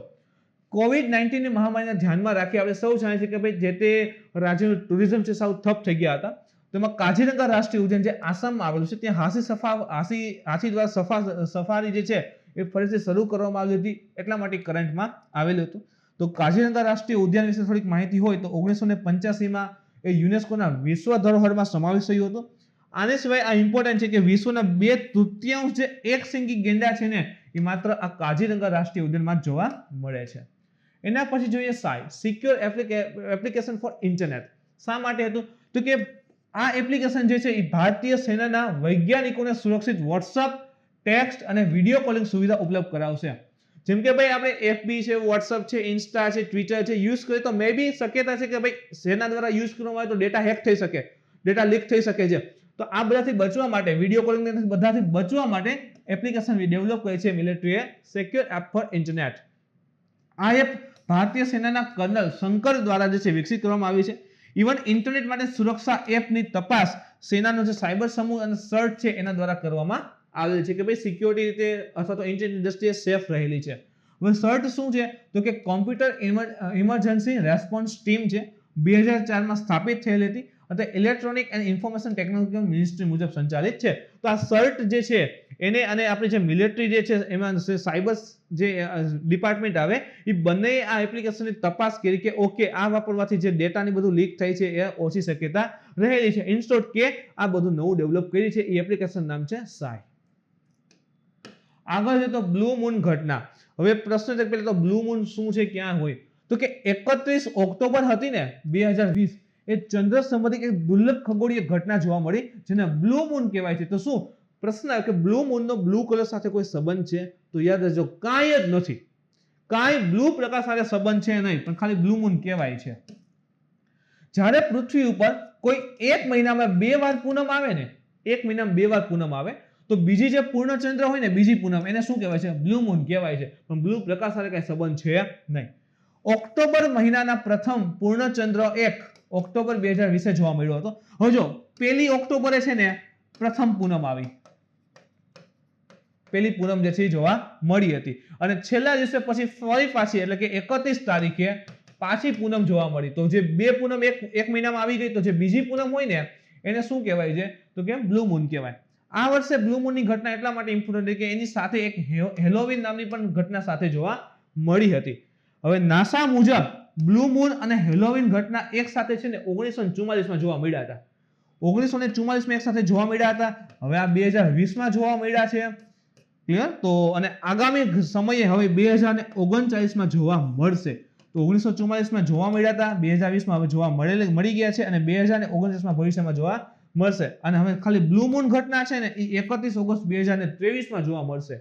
તો યાદ રાખજો ઓલરેડી 31 ઓક્ટોબરે જોવા મળેલી હતી અને હવે જે છે 31 ઓગસ્ટ 2023 જોવા મળશે. એના પછી છે ઓલિવ રીડલી કાચબા. તો જો યાદ રાખો શા માટે ઇમ્પોર્ટન્ટ હતા? તો ઓડિશા સરકાર દ્વારા ભારતીય વન્યજીવ સંસ્થાન એટલે કે wild life institute of India WII ને ઓલિવ રીડલી સમુદ્રી કાચબા જે છે એની ગતિવિધિ વિશે નવેસરથી અધ્યયન કરવાની ભલામણ કરી હતી. ઇમ્પોર્ટન્ટ છે, લાસ્ટ 2 GPSC માં આવી ગયેલ છે અને આ એટલા માટે અત્યારે ઇમ્પોર્ટન્ટ છે. પાછા આ 700 જેટલા કાચબાની ડેથ થઈ ગઈ છે અને ઓલરેડી એની પહેલા ડેથ થઈને એની પહેલા કીધેલું હતું WII કે એની ઉપર નવેસરથી સર્વે કરો એને શું શું નડે છે. તો સર્વેમાં કંઈક તો મિસ્ટેક હશે તો લેટ થઈ ગયું કે શું, એનાથી 700 ઇવન કાચબા પણ ડેથ થઈ ગયા હતા. તો ઇમ્પોર્ટન્ટ બન્યા છે. હવે આ સર્વે કરશે તો ફાયદો શું થાય કે એનાથી રાજ્યને તેના ઉપર તેના તટ પર સુરક્ષા પ્રયાસોને નવીકૃત કરવામાં મદદ મળે અને જે પણ પ્રોબ્લેમ હશે ખબર પડશે સર્વેમાં તો એને પ્રોબ્લેમ સોલ્વ કરી કિનારાને અપડેટ કરવામાં પણ ખબર પડે. આ કાચબા વિશ્વમાં મળ્યા હતા બધા સમુદ્રી કાચબામાંથી સૌથી નાના અને સર્વાધિક સંખ્યામાં છે. એકદમ નાના છે અને સંખ્યા પૂરેપૂરી છે, એવું નથી કે એક બે વધ્યા છે ને આપણે અહીંયા છે, પૂરેપૂરા છે. ખાસ કરીને માત્ર ઉષ્ણકટિબંધનો વિસ્તાર હોય ને ત્યાં જ જોવા મળે, આમ ધ્રુવ પ્રદેશમાં નહીં હોય, યાદ રાખજો. આ કાચબા તથા આ પ્રજાતિના કેમ્પસ રીડલી કાચબા પોતાના વિશિષ્ટ સામૂહિક માળા માટે જાણીતા છે અને આ માળાને કહેવાય છે એરીબાડા. એરીબાડા એટલે શું થાય? જેમ કે જો ભાઈ અહીં તમને ખબર છે ઓડિશા આવીને આવેલ છે તો અહીં એક ઋષિકુલ્ય છે, અહીં ગહીરમાથા બીચ છે. તો લાખોની સંખ્યામાં એક સાથે તમે જો આ રીતે કાચબા આવે છે, ઈંડા આપે છે. તો એની જે માસ નેસ્ટિંગ સાઇટ જે છે એને આપણે કહીએ છીએ એટલે કે એક સાથે માળો બનાવવાની આ પ્રક્રિયાને એરીબાડા કહીએ છીએ. તો ગંજમ જે છે ત્યાં ખાસ કરીને ઋષિકુલ્ય નદી તટ આવેલો છે, એ નદી તટ અને ગહીરમાથા તટ જે છે અને એક છે નેબી નદી અને મુક્ત ત્રિકોણ. તો આ ત્રણેય જે છે ઓડિશામાં છે અને ઓલિવ રીડલી કાચબા માટે પ્રખ્યાત છે. એના પછી છે મેરી સહેલી પહેલ. તો રેલ યાત્રા દરમિયાન મહિલાઓ માટે વધારે સુરક્ષા સુનિશ્ચિત કરવા તાજેતરમાં રેલવે પ્રોટેક્શન ફોર્સ RPF છે એના દ્વારા મેરી સહેલી પહેલ જે છે શરૂ કરેલ છે. તો યાદ રાખજો કોને શરૂ કરેલ છે? રેલવે પ્રોટેક્શન ફોર્સ RPF દ્વારા શરૂ કરેલ છે. રેલવે યાત્રા દરમિયાન મહિલાઓને વધારે સુરક્ષા આપી શકે એ માટે. આ પહેલ સપ્ટેમ્બર 2020 માં છે ને જે દક્ષિણ પૂર્વ રેલવે ઝોન છે ને ત્યાં શરૂ કરાઈ હતી.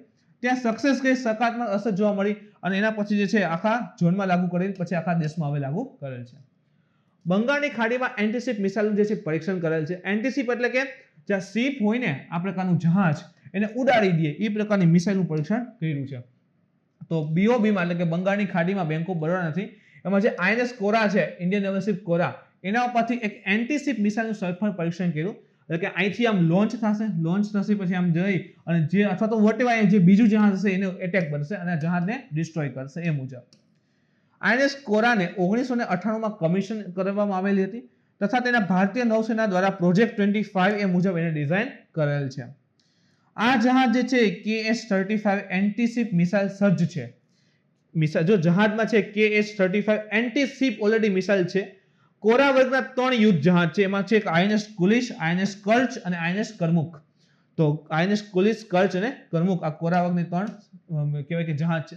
હવે એન્ટીશિપ મિસાઇલ શું હોય છે? તો એક ગાઇડેડ મિસાઇલ હોય. ગાઇડેડ એટલે આગળ નેવિગેટ કરી શકાય, જેનો ઉપયોગ સામાન્ય જહાજ અને મોટી નાવની વિરુદ્ધ થાય છે. મોટી સ્ટીમરો, આખું નેવલ શિપ હોય એને ઉડાડવા માટે આનો ઉપયોગ થાય છે. પ્રથમ વખત એ નાઝી જર્મની દ્વારા વિકસિત કરવામાં આવેલી હતી. હવે ભારતીય એન્ટીશિપ કેટલીક મિસાઇલ જોઈએ, નામ યાદ રાખી લેજો કઈ કઈ છે.